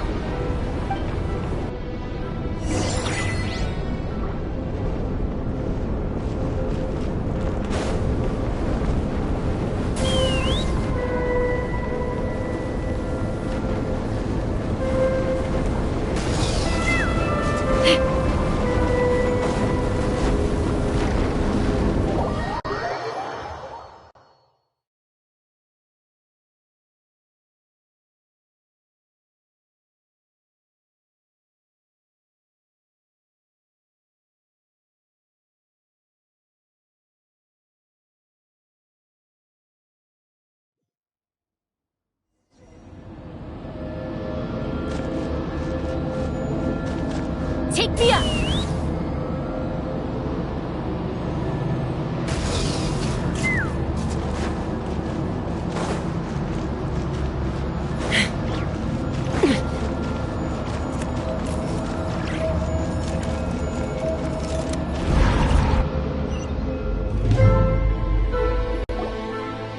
Hey!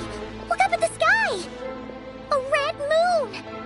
This must be the spot, right? Is that the abyss? It's practically filled the entire place! What now? What a tragic sight. Fragments of your broken body, seized by the abyss and hung up aloft like mummified remains. Iridescent moon, was this truly what you wished for? Careful! There's something spooky about this place. Feels like something is lurking in the fog. Paimon's right behind you. Whatever you do, don't run off without her.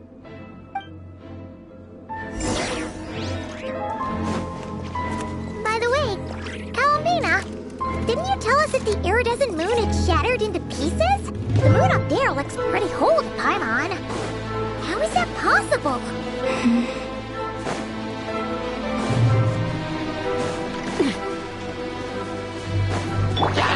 Defensive mode engaged. Chew on this! Burn it down!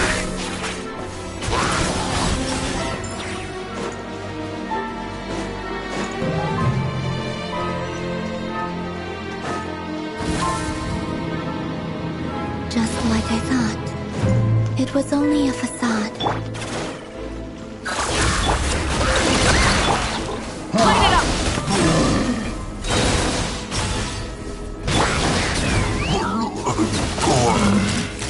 Bullseye!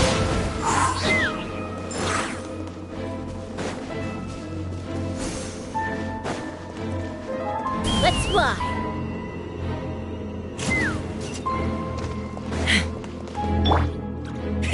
Rev the engines! Installation chamber. Chew on this! Ha! Locked on!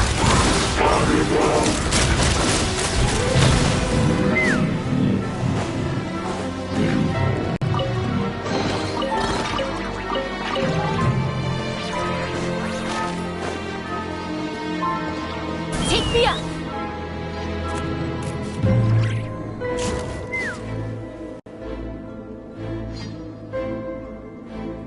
Huh? Huh? For real? That's way too high! There's no way we'll be able to reach it! No. I'm not sensing anything up there. It's coming from under the mountain. Let's see... Ah! There's some kind of weird shadow over the water! Wait, see that? Looks like a mechanism of some sort. Let's check it out!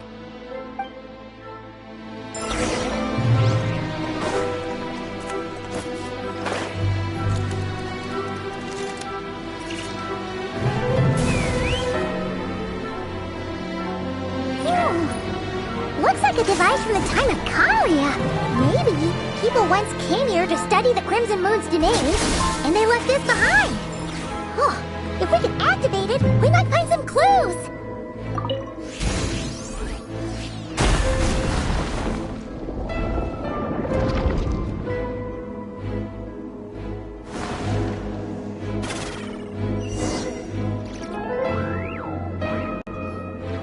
Hey, look at that! Now that the mechanism's running, the shadow in the water looks different. Do you think these mechanisms might be the key to unlocking the secret? Let's try to find more of them! Felindus, we'll leave the rest of the research in your hands. We'll be heading back now. I hope this isn't ruining date night. Ugh. Mind your own business. Just leave me some snacks on the table. Felindus? Is that Rear's girlfriend? How come we're hearing her voice here? Oh yeah! So, do you think she was studying this strange space all along? The Abyss has made this space extremely unstable. Maybe that's why some of the things she said and did were preserved here. Like echoes. Or after images. Whenever I see this view, it takes me back to a poem from my childhood. Waning moon, oh lifeless damsel, weeping on the mountain crest. Mourning still in wistful tone, her fragile soul now laid to rest.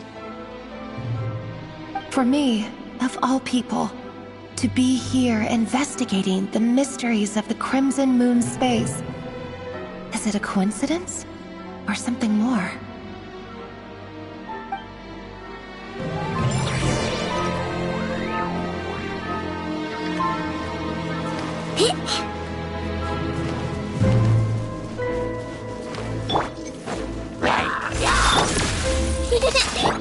Rise with the sun!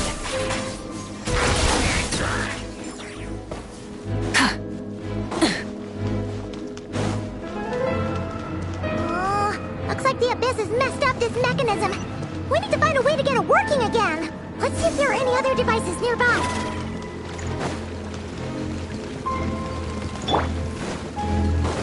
Accelerate installation chamber. Light it up! Let's run! Open fire! Open fire!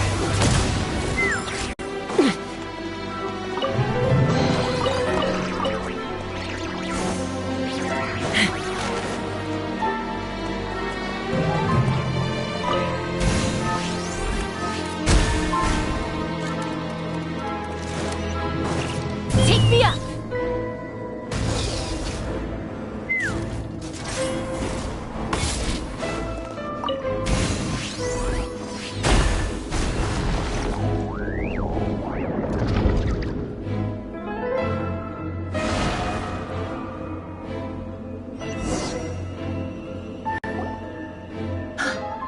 I see.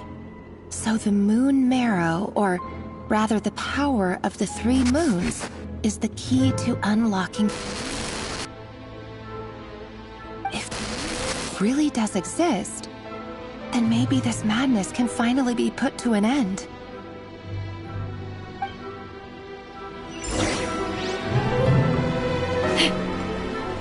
Let's fly!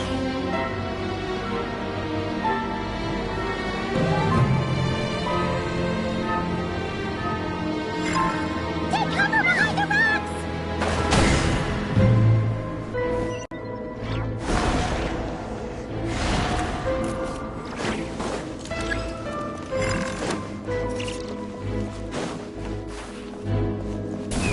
Take me up!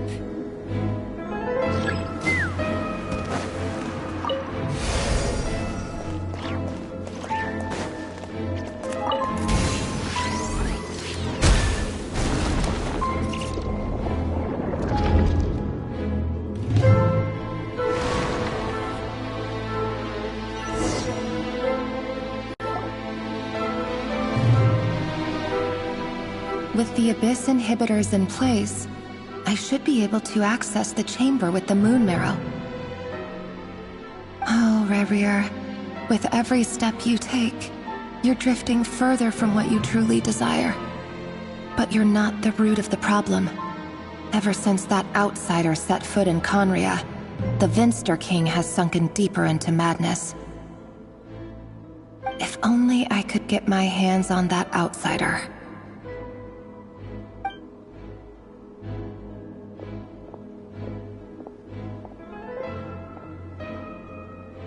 Hey, look!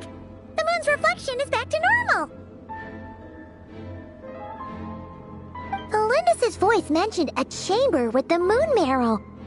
Do you think maybe it's hidden in the moon's reflection? It must be. For within it, I sense the fragile aura of a dying soul. Then there's no time to lose! Let's go!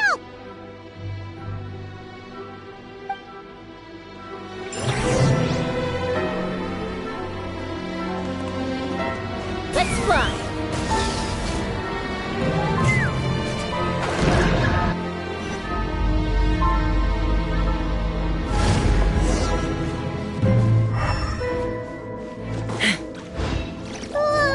These things are so creepy!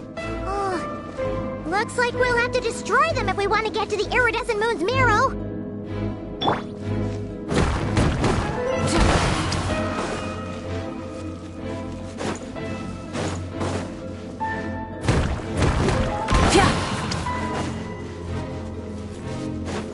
That must be the iridescent moon's marrow! Oh, we'll need to destroy these things before we can reach it!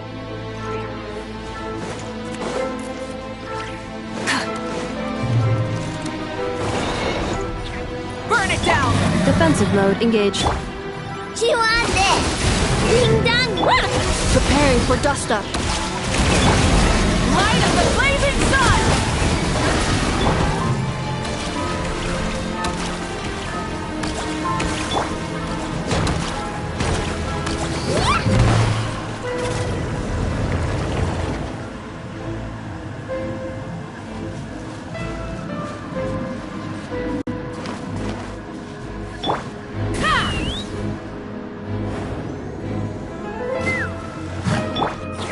Insulation chamber.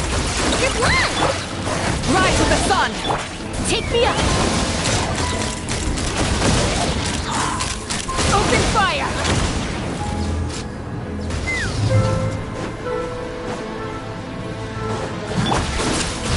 mode engaged. Go claw! Good!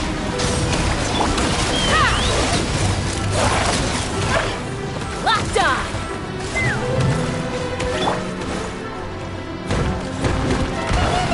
We're so close!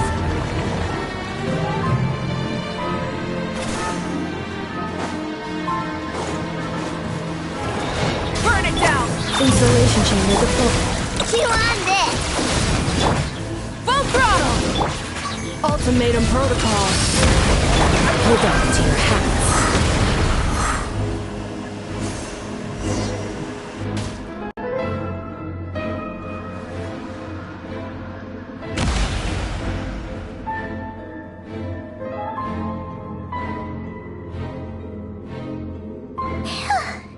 We finally did it! The iridescent moon's marrow, still burning away like an undying flame, yet now contaminated by the abyss. It has taken on a new form entirely. If we can purify the abyssal power within, we should be able to obtain its untainted essence.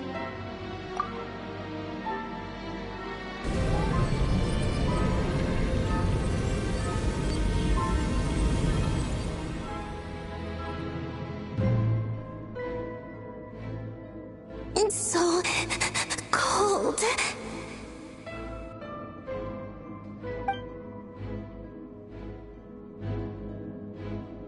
Is it you?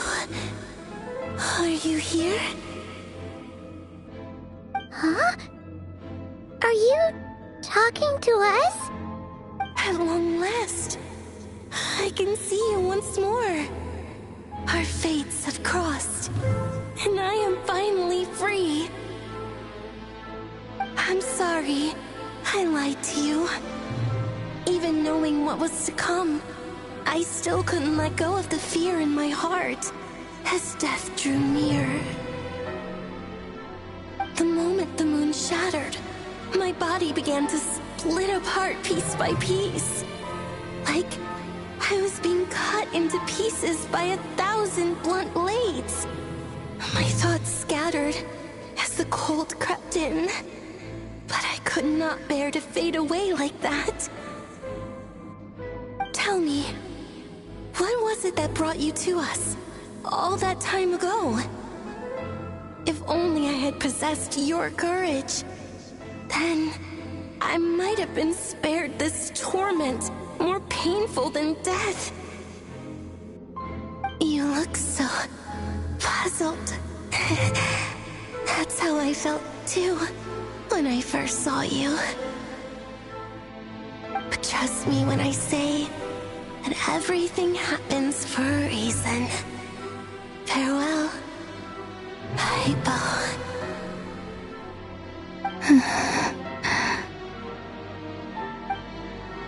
What was that all about? Was that the goddess of the iridescent moon? Oh, it sounded like she was speaking to a long-lost friend. But none of us have ever met her before, right? Perhaps. She took me for the goddess of the frost moon she once knew. For a fading soul like hers, our auras must be too similar to tell apart. But anyway, we've got the iridescent moon's marrow now. That should help you regain your strength, right? Alright, time to leave this place and meet back up with Arlecchino. Let's go!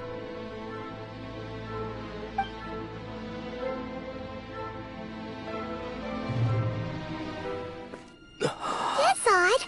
This place looks different than when we came in. Waning moon, huh? oh lifeless damsel.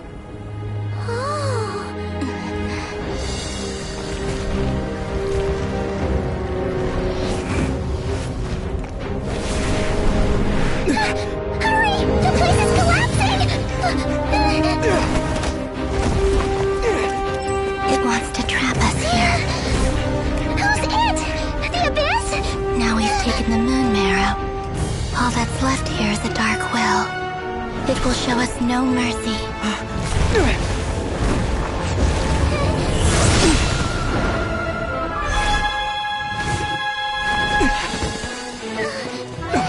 it back! The crimson moon's mine!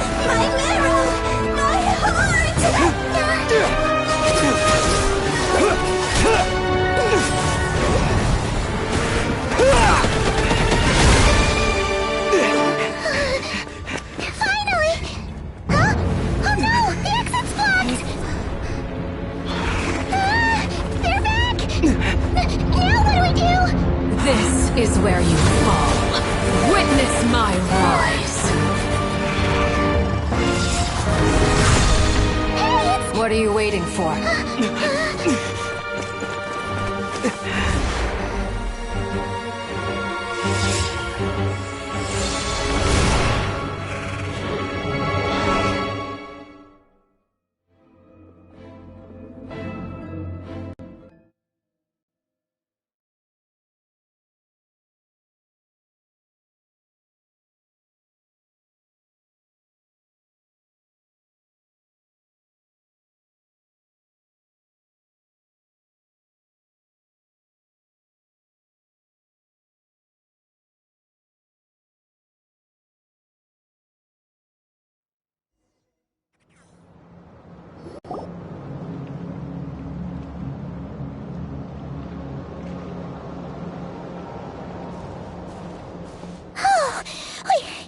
We made it! Was that you, Arlecchino? Did you save us? Wait, your hands! They're... Oh, this? Don't worry. It's a small price to pay. The Abyss wanted to trap you inside, and I defied its will by bringing you out. No wonder it's a little angry. No.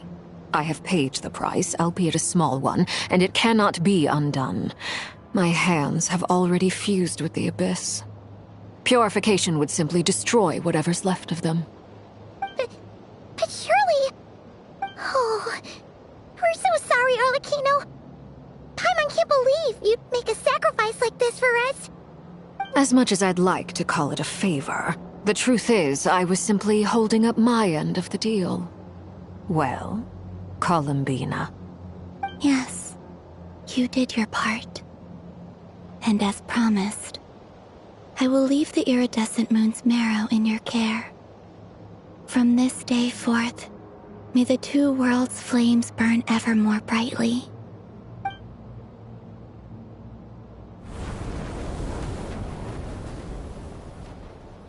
I'll take that as a blessing. Now, Columbina, give me your hand. Accept this moonlight I offer in return.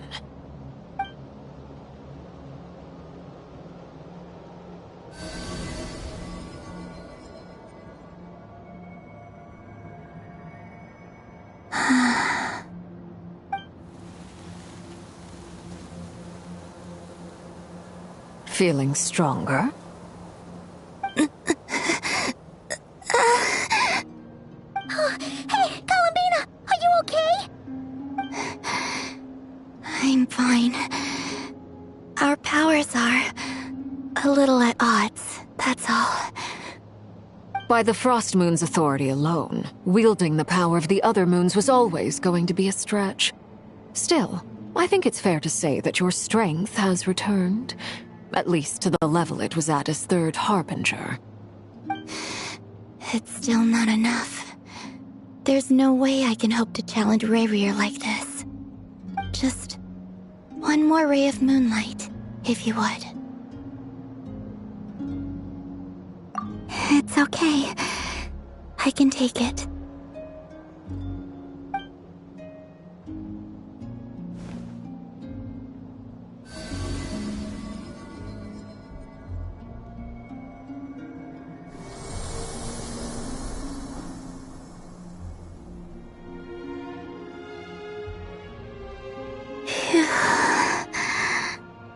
How about now?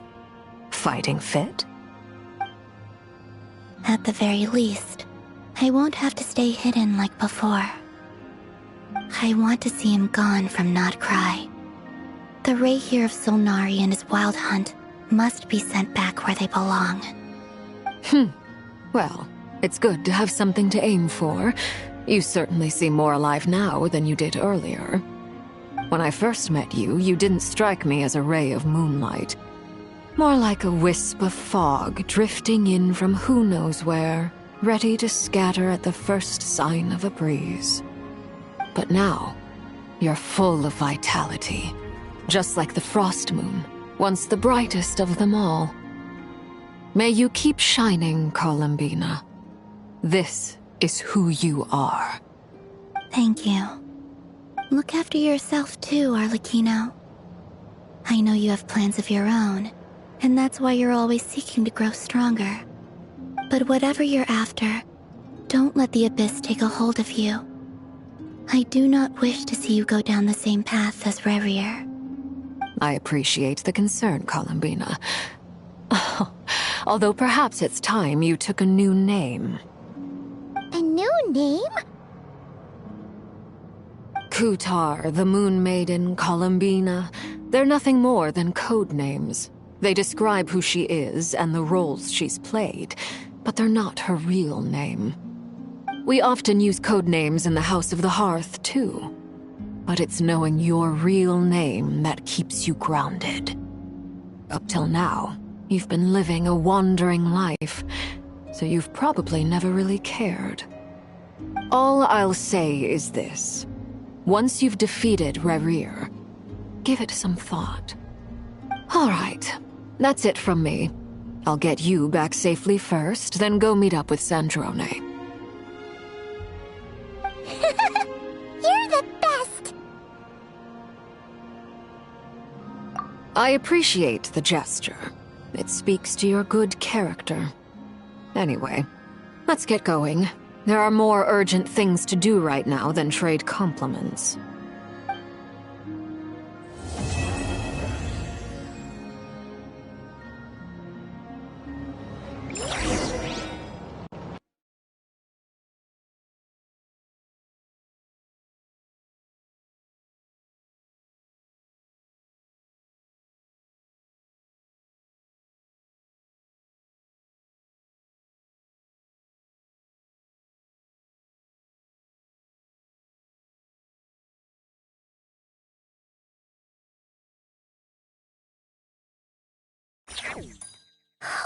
It was a close call, but we got the iridescent moon's marrow and restored Columbina's strength, and that's all that matters. In other words, mission accomplished. Paimon wonders how everyone else is doing.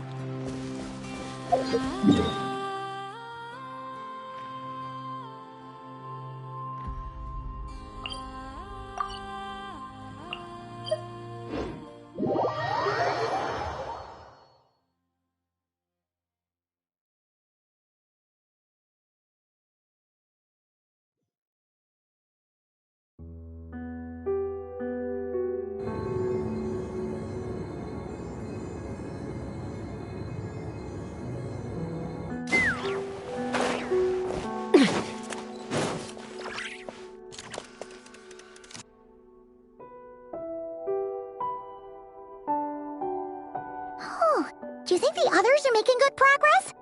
Hope it's all going smoothly. Oh, hey look! They made it back as well! Flintz! Llama! How did it all go? All is well, thank you. Nefer and Yehoda had to stay at the curatorium to wrap things up, so they won't be joining us for now. I ran into Miss Nefa and Miss Aino on the way back. Their work is still in progress, so I suspect they won't be back for a while either. You seem rather cheerful today, Mr. Flintz. I certainly am. I achieved what I set out to do and came away with more than I bargained for. Fighting alone can get quite tedious, but I had the good fortune to run into a pair of brave young warriors. We meet again. How have you been? Albedo! What are you doing here? Thankfully, tracking you down turned out to be a lot simpler than we envisaged. These two courageously lent me a hand while I was fighting the Wild Hunt. When they told me they were Servarka's colleagues, it all made sense. And given how people of outstanding talent tend to cross paths, it's no wonder you're already acquainted. So, who's your travel buddy, Albedo? Why don't you come and introduce yourself?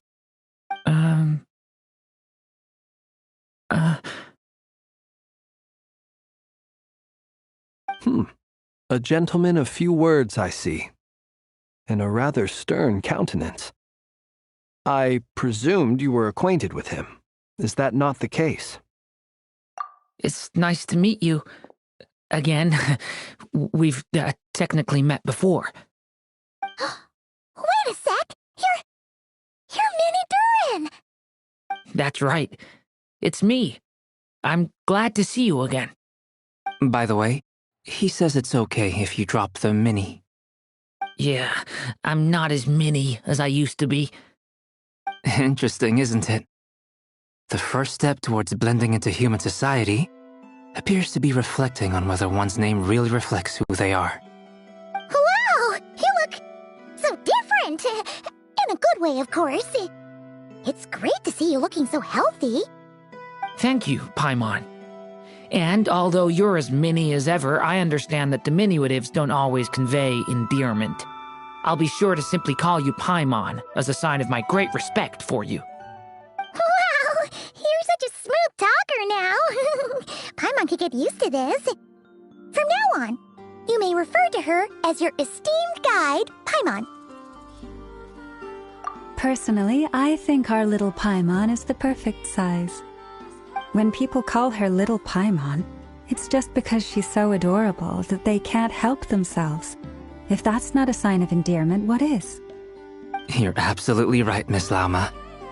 My brother still has a long road ahead of him when it comes to understanding human relationships. Anyway, speaking of long journeys, didn't Columbina, leave with you? How come she isn't back yet?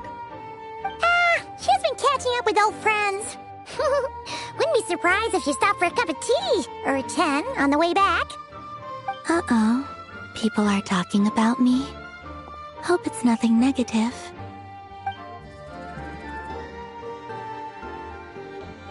Judging from your expressions, I'm guessing it all went well?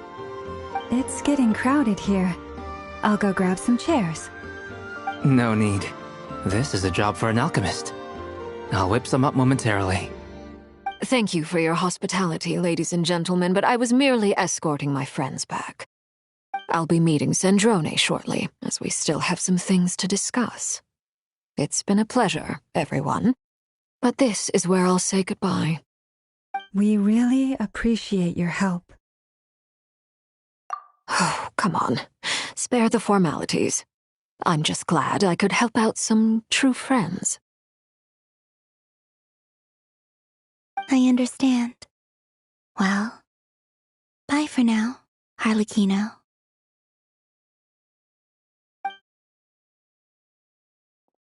Oh, this place is hopping. It's probably a good thing one of us left. Otherwise, we might not fit all these people in. Are you saying we're about to run out of chairs? As a matter of fact, I am. Come on in and see for yourself.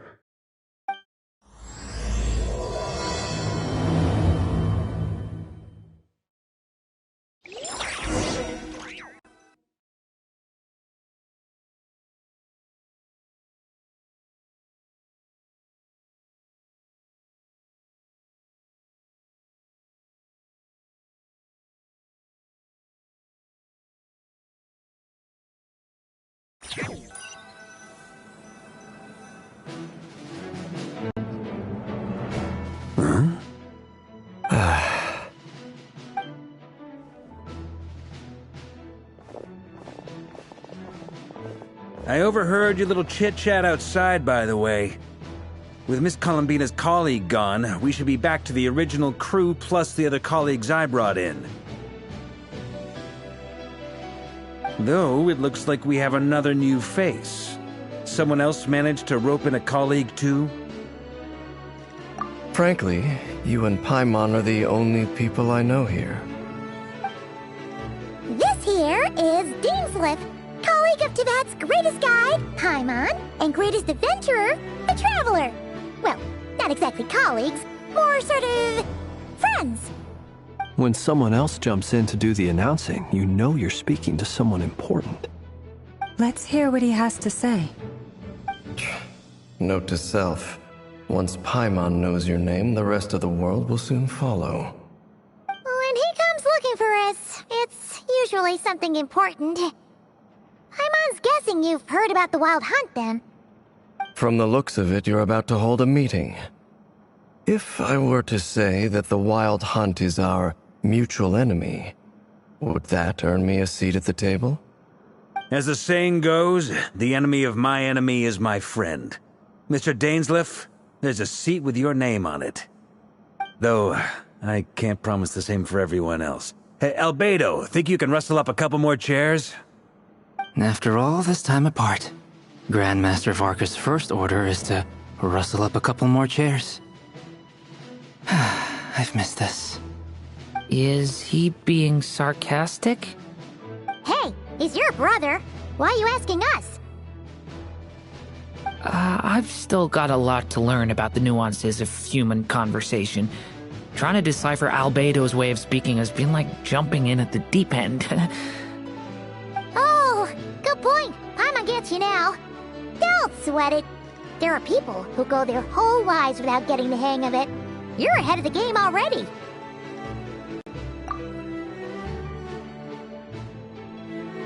I wonder what's taking Nefer so long. Perhaps you should go and check in with her. If anyone can hurry her along, it's you. I just got back from the curatorium. Besides, aren't you curious to see what's taking her so long? Miss Nefer doesn't strike me as the type to share secrets. And since gathering intel is her specialty, I'm guessing she'd prefer to keep her methods confidential. Under such circumstances, would it not be tactless for me to impose? Oh, but it's fine for me to impose. What can I say? You have an unrivaled ability to garner people's affection, Miss Moonchanter. Besides, you have far more in common with her than I do. All right, then.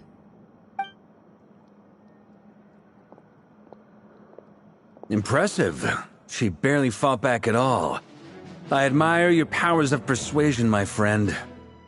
As I'm sure Miss Lauma will realize soon enough, the trick in life is to always pitch in with other people's responsibilities so that you can be selective with your own. Another trick is to simply hide in the background. Spoken like a true sage. Anyway, looks like we've got some time to kill before the meeting. Let's take a little breather, folks. And feel free to chat amongst yourselves. We'll get down to business once the other two arrive.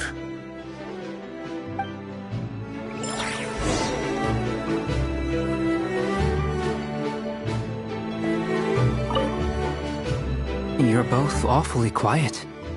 Why don't I start us off with an icebreaker? Much obliged. Have either of you ever had your portrait painted? If not, I'd be glad to help. That sounds like a lovely idea. You know how to paint, then? I dabble occasionally. He's an excellent painter. Tables, chairs, people, dragons, you name it. He'll paint it for you. I'm flattered. If I ever get the chance, I'd like to give it a try myself. I'll bear that in mind. Anyway, how about you, Durin? What sort of portrait would you prefer?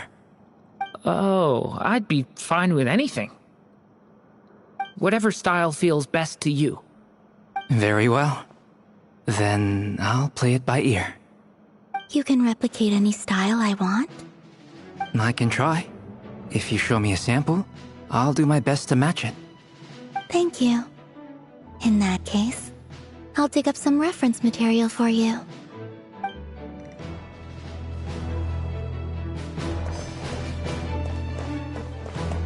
Is there something you'd like to say to me? Yeah! For starters, why'd you just show up here without even giving us a heads up? If you think back to our previous interactions, you may recall that that's hardly out of character for me. You do have a point there. Oh yeah! You'll need to find somewhere to stay the night too, right? Want to tag along with us? You never know. We might get a group discount.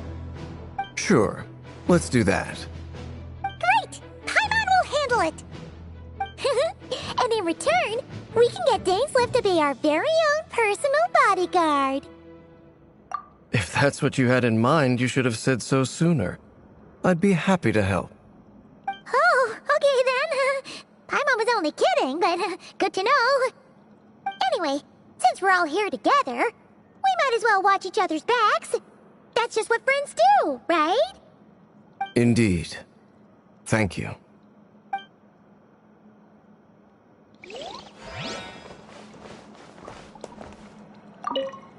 Truth be told, I can't remember the last time I was in a meeting with so many people.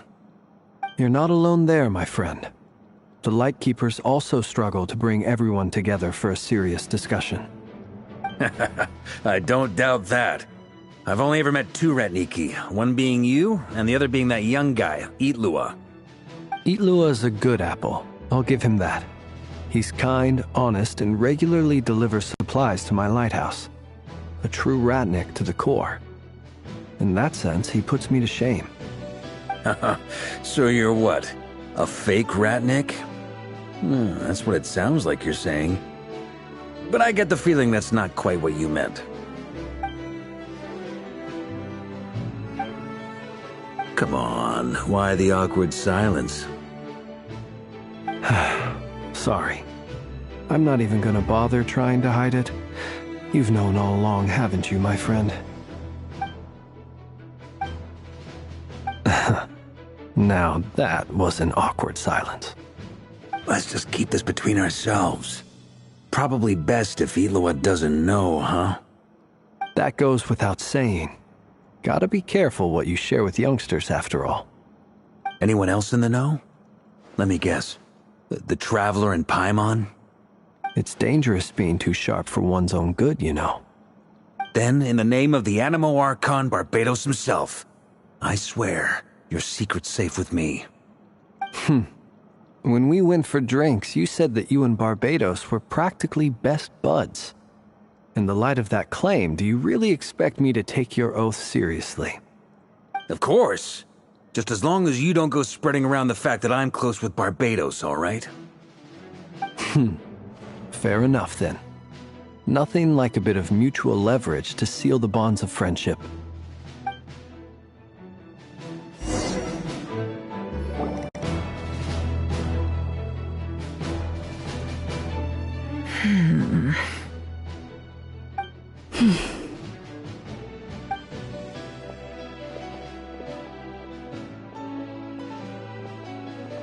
Ah, Miss Nefer. You made it after all. But what about Yehoda? I'm here to give you an update on how things are going on our end. Once this is over, I'll be heading straight back to continue my work. I left Yehoda back at the Curatorium to watch over things while I'm gone. So much for just this once. Shh!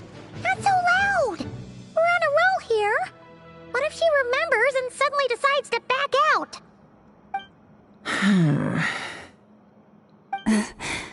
Did you say something, Mr. Varka? Huh? I didn't say anything. Right, Flints? Must have been a frog.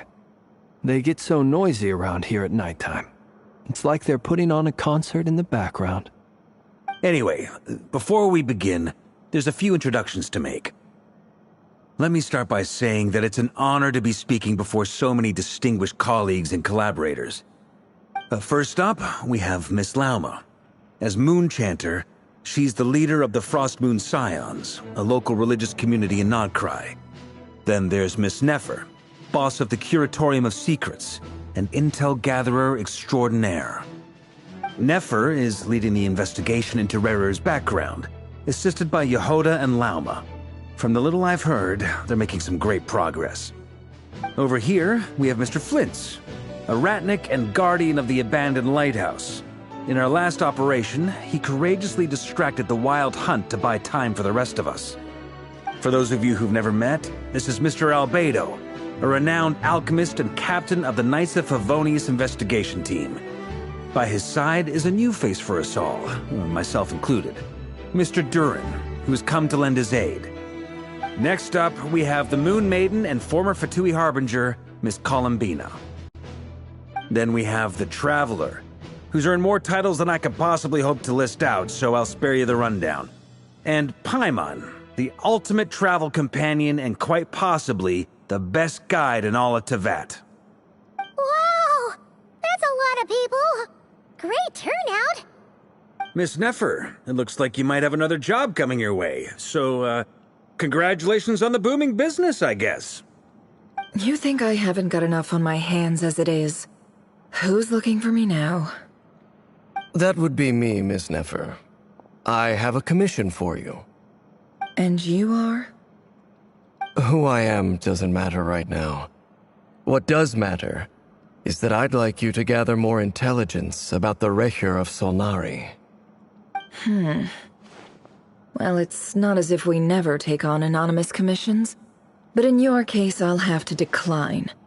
I'm gonna take a wild guess and say your job's probably more hassle than it's worth. Something about you seems like bad news. It's my eyes, isn't it? Conrian, I assume. And what's with the mask? Are you trying to hide your identity? In any case, the fact that you're even still alive raises an awful lot of questions for me. My name is Dainsleif. And yes, I am from Conria.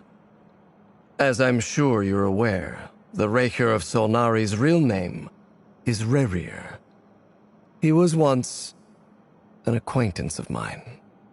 Really? Then you must have been quite an influential figure yourself. You flatter me, but none of that matters anymore. My point was simply to clarify why I have asked Miss Nefer to investigate Rerir's background. So you're both from Conria, and it sounds like you used to be friends? What am I missing here? Surely you already know how he became one of the Five Sinners. I'll tell you everything I know. The history of Conria, the names and identities of the Five Sinners.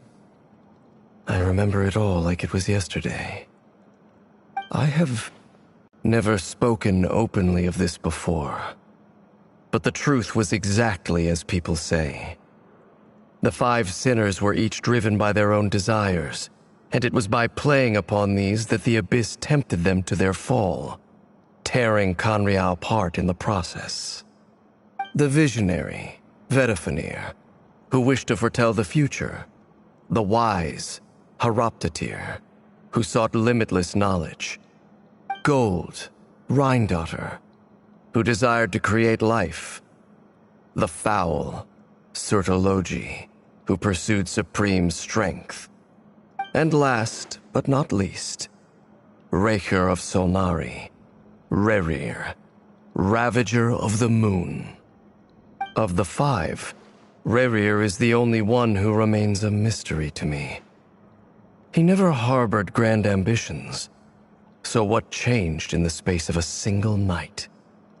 How did he come to fall like the others? In other words, you're saying that his change came as a shock to you, and you have no idea what actually happened? That's right. You mentioned how the Abyss tempted them, which led to their fall. But what did that look like in practice? And what other context can you give me about the events of that time? The more detail you can give me, the better. Strangely, now that it comes to it, I hardly know where to begin. The fateful night took place during the era of the Eclipse Dynasty. One day, my elder brother, the visionary, Vedifenir, was summoned to the palace by the Vinster King, only for the king to gouge out his eyes and cast him into the dungeons. When I came to hear of this, my fury knew no bounds. I gathered together every ally I thought I had, and together, we set a night to storm the palace and free Ved. Centuries on, the memories of that night still haunt me like a never-ending nightmare. We broke through the palace gates, just like we had planned, each striking towards our separate targets. But then, I was betrayed. Even Vedifenir, the very person I had come to rescue, abandoned me and partook of the Abyss's power. So, it's personal after all. Then tell me, Mr. Dainsleif, what price are you willing to pay? You, of all people, must know that nothing comes for free. I cannot say what price would be worthy of such a commission. But know this. Rerir was not always a madman. Believe it or not, there was a time when he was just an ordinary man, working for the Conrian Intelligence Service. Uncovering the truth of Rerir's past is the only way to unravel this mystery.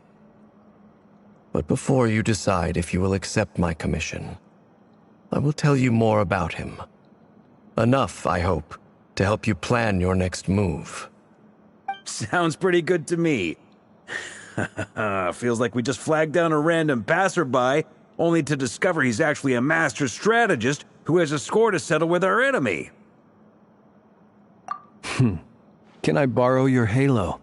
It could be useful in the lighthouse. Hey, enough with the wisecracks!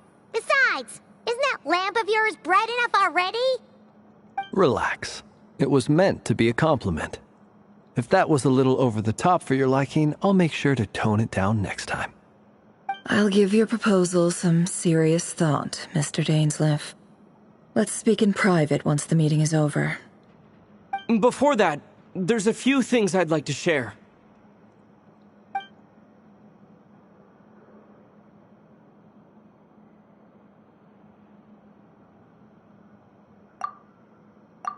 Now that we've united the hearts of the three moons, your power should be greatly enhanced.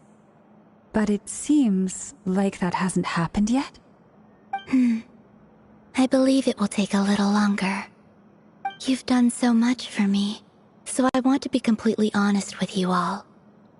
Even though I'm doing a lot better now, the truth is, my recovery will likely be an ongoing process. From the moment I was born, my power has been slowly ebbing away. And that is because Tevat has never accepted me. Even with the moons united as one, it seems my rejection cannot be undone. So far, I have yet to find a solution. It may turn out to be a problem that will plague me until the day I finally leave this place behind. Even so, I will do everything in my power to help you drive out the Ray here of Solnari. As Arlecchino put it, this is not about chasing the spoils of victory. It's just a gesture of heartfelt gratitude. Kutar.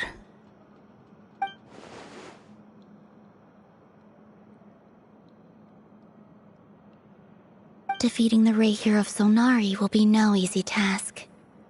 While my strength slowly recovers, we'll also need to gather more intel. Naturally. We should take all the help we can get if we hope to defeat him. We've considered several viable plans now, but our choice hinges on the answers to a few key questions.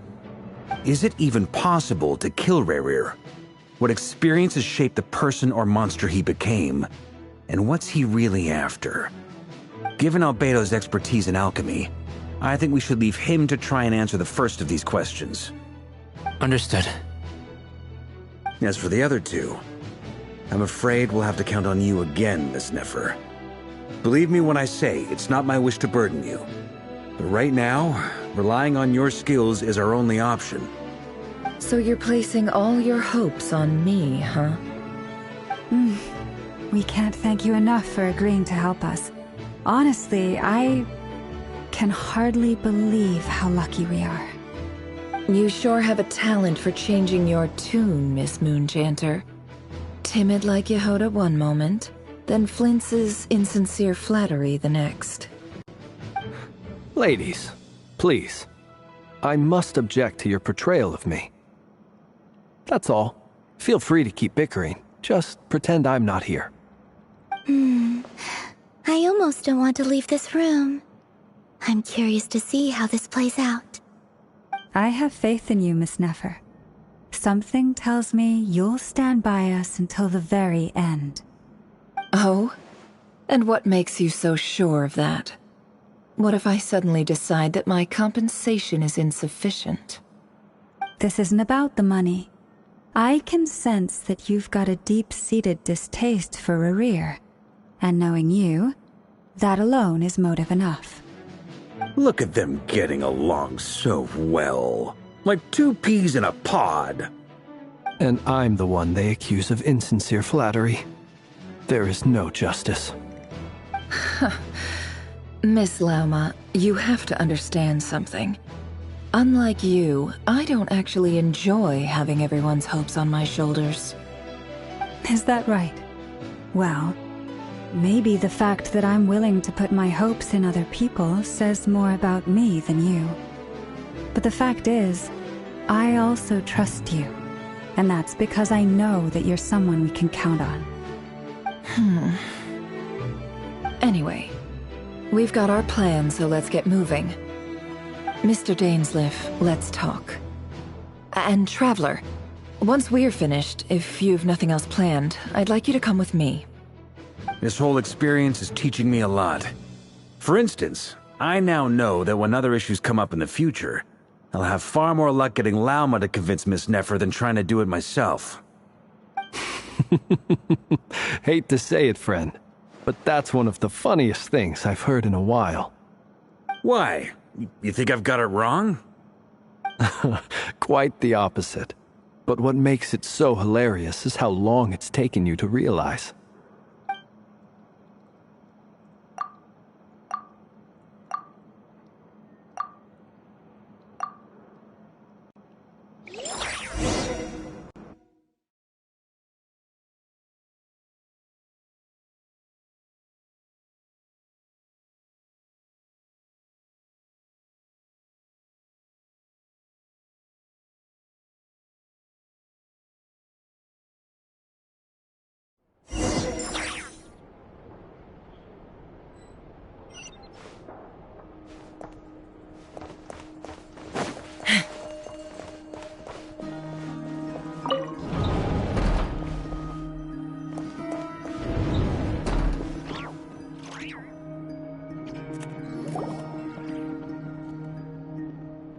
Thank you for waiting. It's okay. We actually used the time to help Dainsleif get a room at the hotel. That's very considerate of you. Now, I trust you share my curiosity about Rarier's past, and you seem fairly familiar with Mr. Dainsleif already. We spoke at some length after the meeting. He was the one who suggested I should invite you to join this operation. He feels confident that these secrets will be safe with you. Dane has a lot of faith in us, that's for sure. Likewise. I appreciate that you got right on board without interrogating me about why I invited you. It shows that you trust me to explain everything in due course. That's because we know what you're capable of. We appreciate you too, Nefer. You might have been forced to help in the beginning, but this time, it was your choice. That's one way to put it. Another is this, that once a decision's been made, it's set in stone. After that, my only goal is to see it through. Alright, so here's how it is. I'm going to access Rarier's thoughts again using my confidential method. Now, I'm sure you've seen things like this before on your travels, so you're surely well aware of how dangerous it can be. The reason I've gathered you all here is to ensure my safety during the proceedings. I plan for us to enter the fragment of his consciousness together, and once inside, I will focus on searching for information. Think of this as a diving expedition into someone's brain. If I'm the diver, you are my safety equipment, tasked with keeping me alive while I'm under the surface. Once the ceremony begins, we will all be spying on privileged information. But in the interests of safety, you must remain absolutely silent at all times. We will discuss our observations after the ceremony has concluded. Lastly, any individuals of a weaker constitution are advised not to partake in the ceremony. In any case, Paimon has her own job to do, which requires staying in the room, but not joining the ceremony.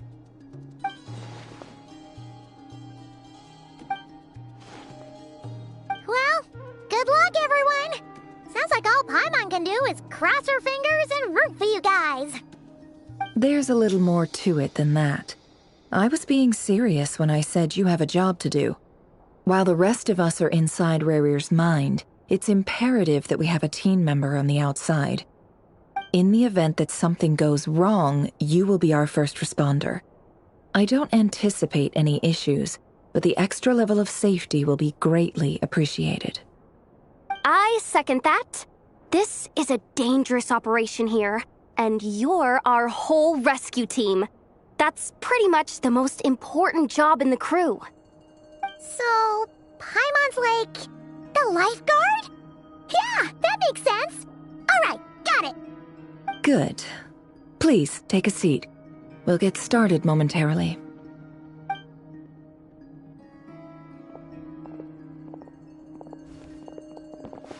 So, did Mr. Dainsleif tell you anything else? He told me that he believes Rerir kept some big secrets in his life. He's not sure that they were the cause of his eventual downfall, but he's asked me to uncover what those secrets were all the same. But surely you're not planning to go through with this, no matter the cost. If you think that, you'd be overestimating me. I'm a businesswoman, not a mercenary. But I do have my own professional reasons for taking this job. You think I'd turn down the opportunity to get a first-hand glimpse into Conrian history? No chance. Well, as long as you don't let morbid curiosity get in the way of safety concerns, we're good. We'll do whatever we can to help you. You're such a killjoy.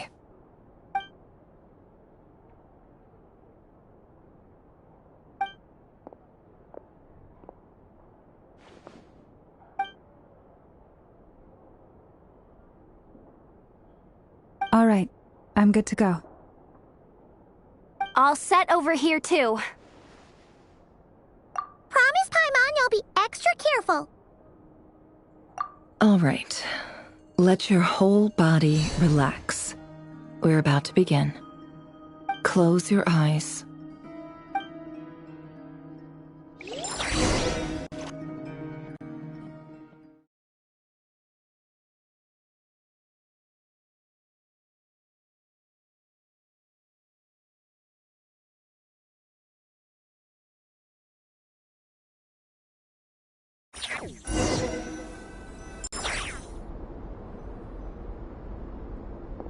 Phew.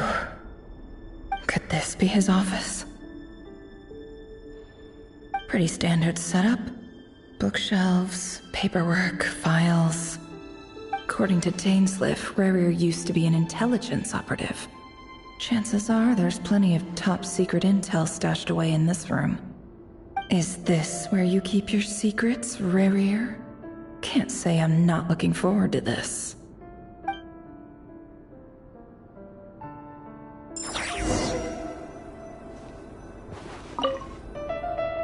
A file tucked inside a folder. The title reads, Dear Breakfast Shop Owner. It's a list of names. But at this stage, I have no idea who any of them even are.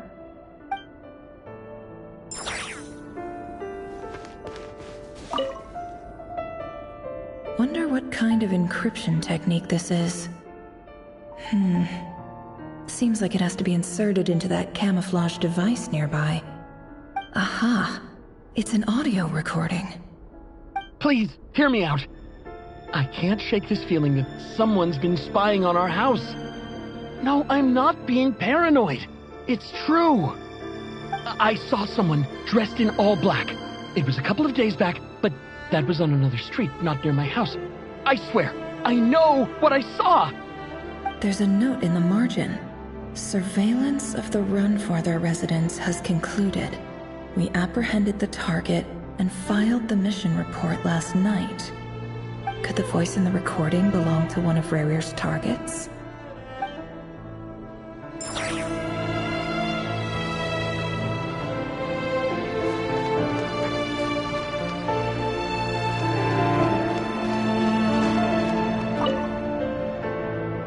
Bookshelves full of documents. Looks like these are all files. packed with the personal details of individual Conrians. The Crimson Moon dynasty preceded the eclipse. Since Rerir worked as a secret agent during the latter, it stands to reason that he was tasked with purging remnants of the old dynasty. Yep, lines up exactly with what Dainsleif told me.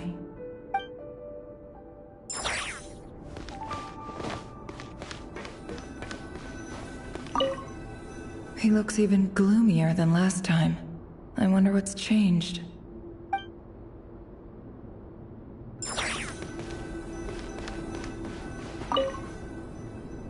A file tucked inside a folder. The title...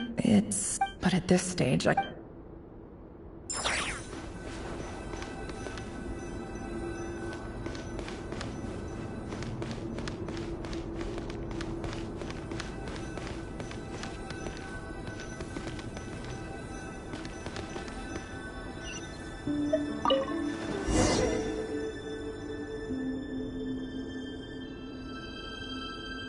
Today's files are in.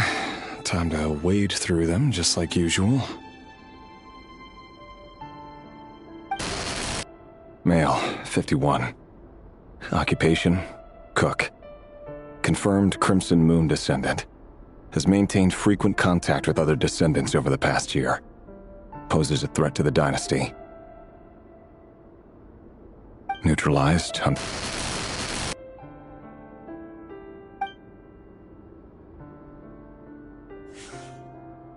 This one should be archived under purged targets.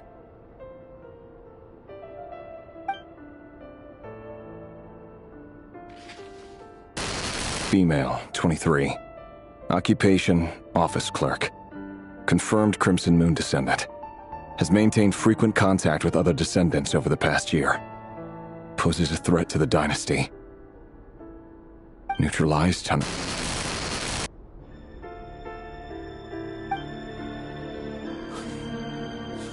Another one for purged targets. Sounds like she was that other man's daughter. Never mind. What's it got to do with me?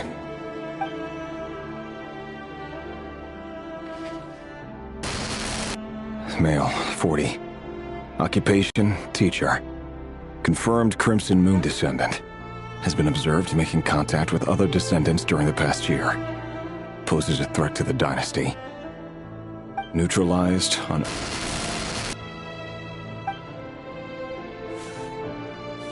Just another nobody for the archive. Come to think of it, I remember surveilling this man. A case like his never would have been considered a priority in the past. Huh.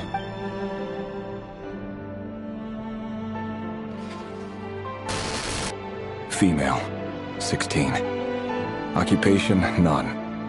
Orphan and confirmed Crimson Moon descendant. Has been observed making contact with other descendants during the past year. Poses a threat to the dynasty. Neutralized on... Filed. I have no recollection of this girl. None whatsoever. She doesn't seem to be anyone important, but then again, how many of them really are?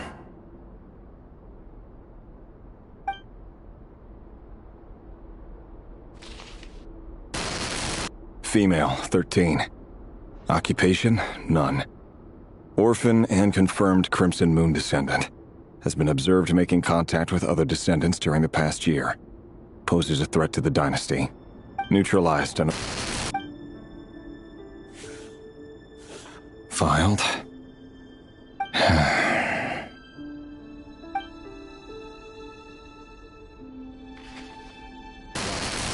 Male, 11. Occupation, none. Neutralized on...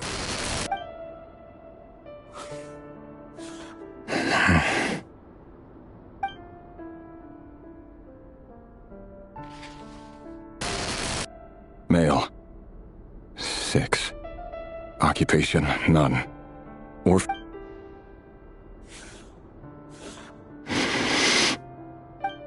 It's funny, isn't it? Your job is becoming both harder and easier at the same time, depending on how you look at it. Sooner or later, the Crimson Moon descendants will be completely wiped out. But as their numbers dwindle, they become harder and harder to track down. That's not how it is. Fortunately, however, most of the able-bodied adults have already been taken care of. The remaining weaklings will be increasingly easy to deal with. No! No. My job is to ensure the survival of the Eclipse Dynasty. And the only way to do that is by eliminating any and all potential threats. It's a perfectly legitimate line of work. Every single one of my colleagues can attest to my fairness. And if my friends were aware of the facts, I know they'd back me up too. Assuming, of course, that they were aware of all the facts.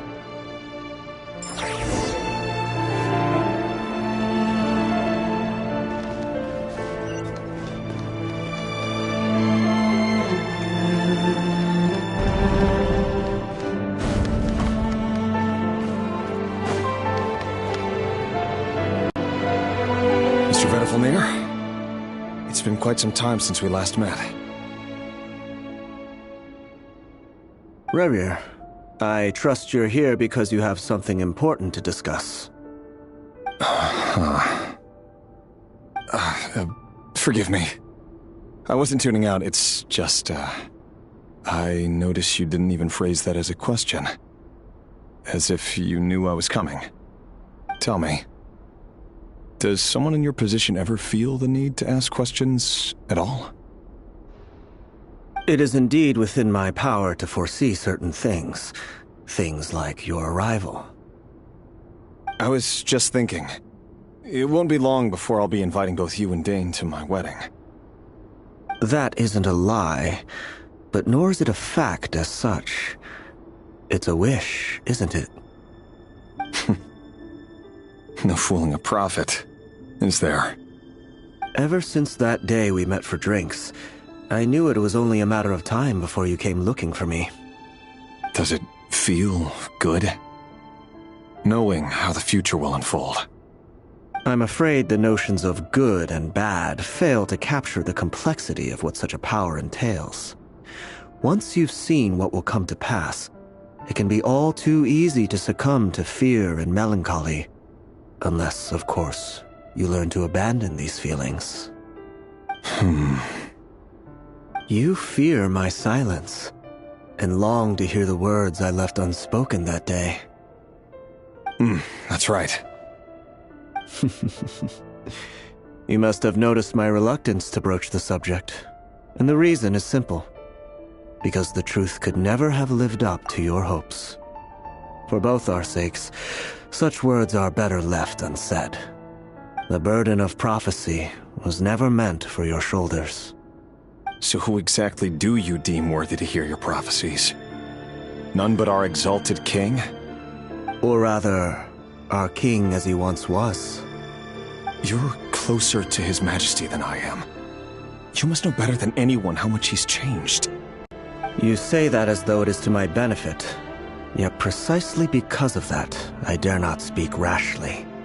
A king can turn out to be the most virtuous of rulers, or a tyrant more terrible than the most vicious of dragons. You are so wise and far-sighted, yet still you would have me live in fear of the unknown?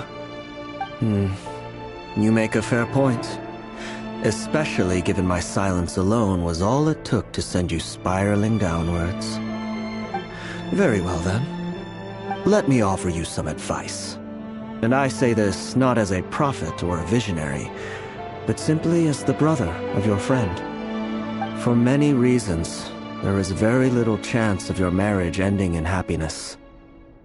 If happiness is what you seek, you should find another fiancé.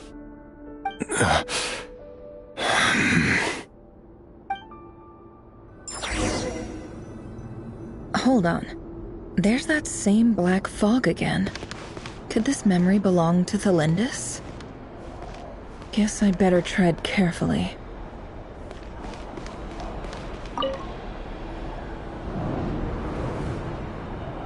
Wait. Hear me out. This time we finally got a clear look at his face and learned his true identity. His name is Rayrir, and he claims to be one of the king's guards. What did you say?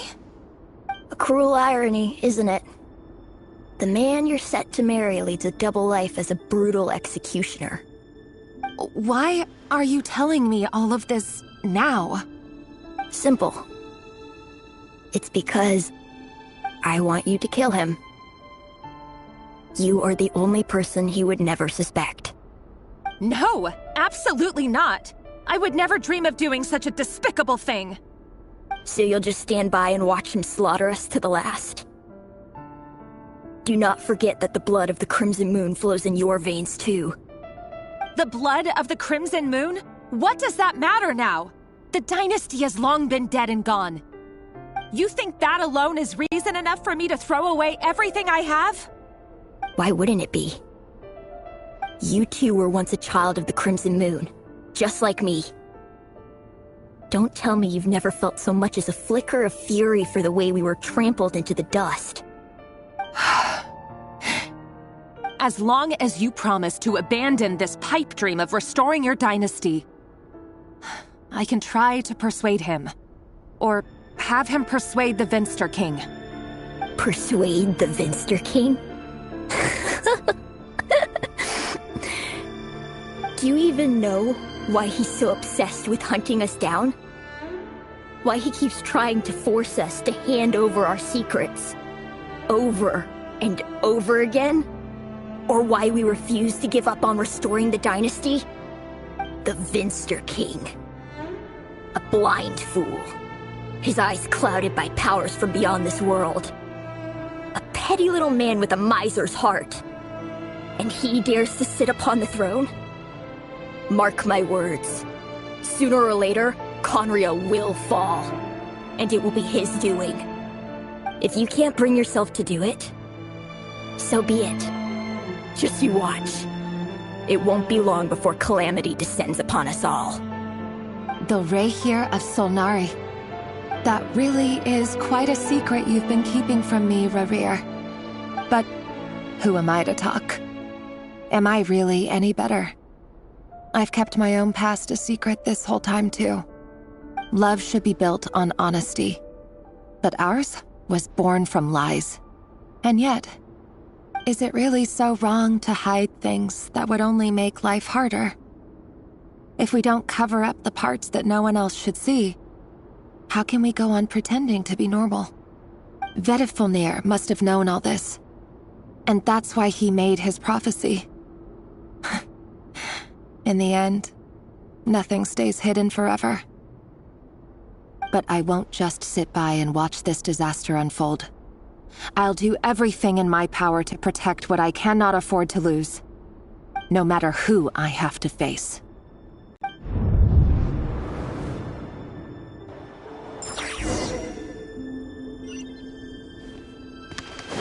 Huh? Was that Rayrir who just walked past the window? Doesn't it give you the chills that he still takes the same road to work every day, as if nothing ever happened? Those people at the deli. Enough already. They're clearly pretty taken by their own disguises, so just smile and play along. Pull the rug from under beasts like that, and you'll risk having your throat torn out. Deli? Oh. They're talking about those people from the opposition. Right. I'd almost forgotten they used to run a deli. People of no consequence always vanish so easily. And no one even remembers them.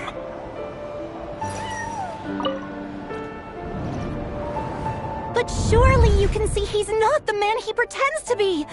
So many have died already, and they say that the king's madness grows with each passing day. We're not going to survive this, are we? But why does it have to be this way?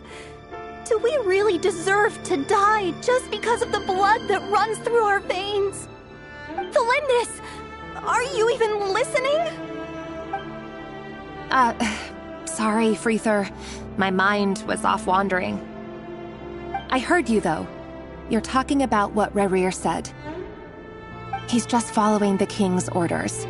He's a secret agent, and it's his job to hunt down rebels and dissidents. By the time you first met him, he'd already taken lives. Maybe he was using you from the very beginning. No. Rerir has no idea I have anything to do with the Crimson Moon. My family are only distant relatives of the main lineage, and besides, my eyes are perfectly ordinary. Truth be told, apart from my teacher, pretty much no one knows I have any connection to any of it. It's been a long time since my family severed ties.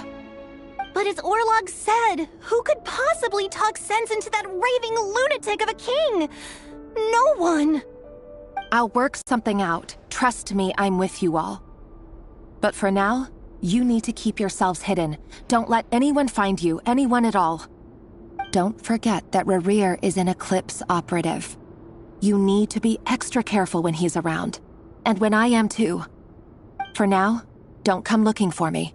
And if anything happens to me, just act like we've never met. If even you can't escape this, what hope do the rest of us have? But after all this time together, surely he wouldn't lay a hand on you. I won't speak in his defense, nor can I give you a clear answer to that question. But I'll do everything I can to put an end to this. Here, hold on to this. If an opportunity to escape presents itself, take it. You'll be glad you took some spare change. You call that change? But what about you? I've got a job, and there's still money coming in. But you can't go anywhere right now. Please think about yourself for once.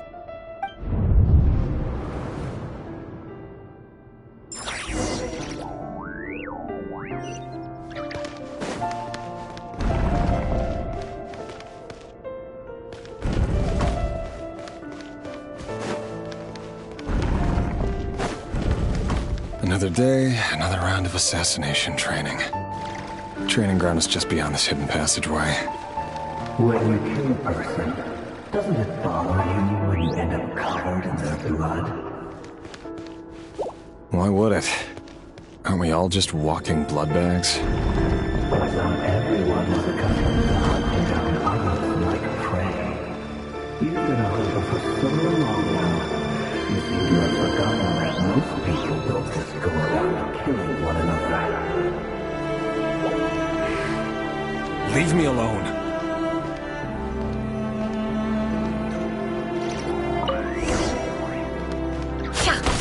Make sure you have a firm grip on the handle. Then choose your angle well. Keep your movements light and brisk. And the prey won't sense a thing. I'll bet no one's ever died a quiet death at your hands. I work clean. No traces.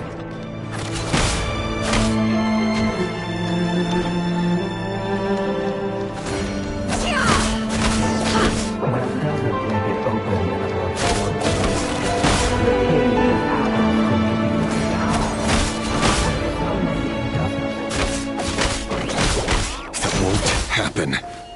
He's changed. Ever since he fell under the spell of that power. At the beginning, he only had you take out a handful of the guilty.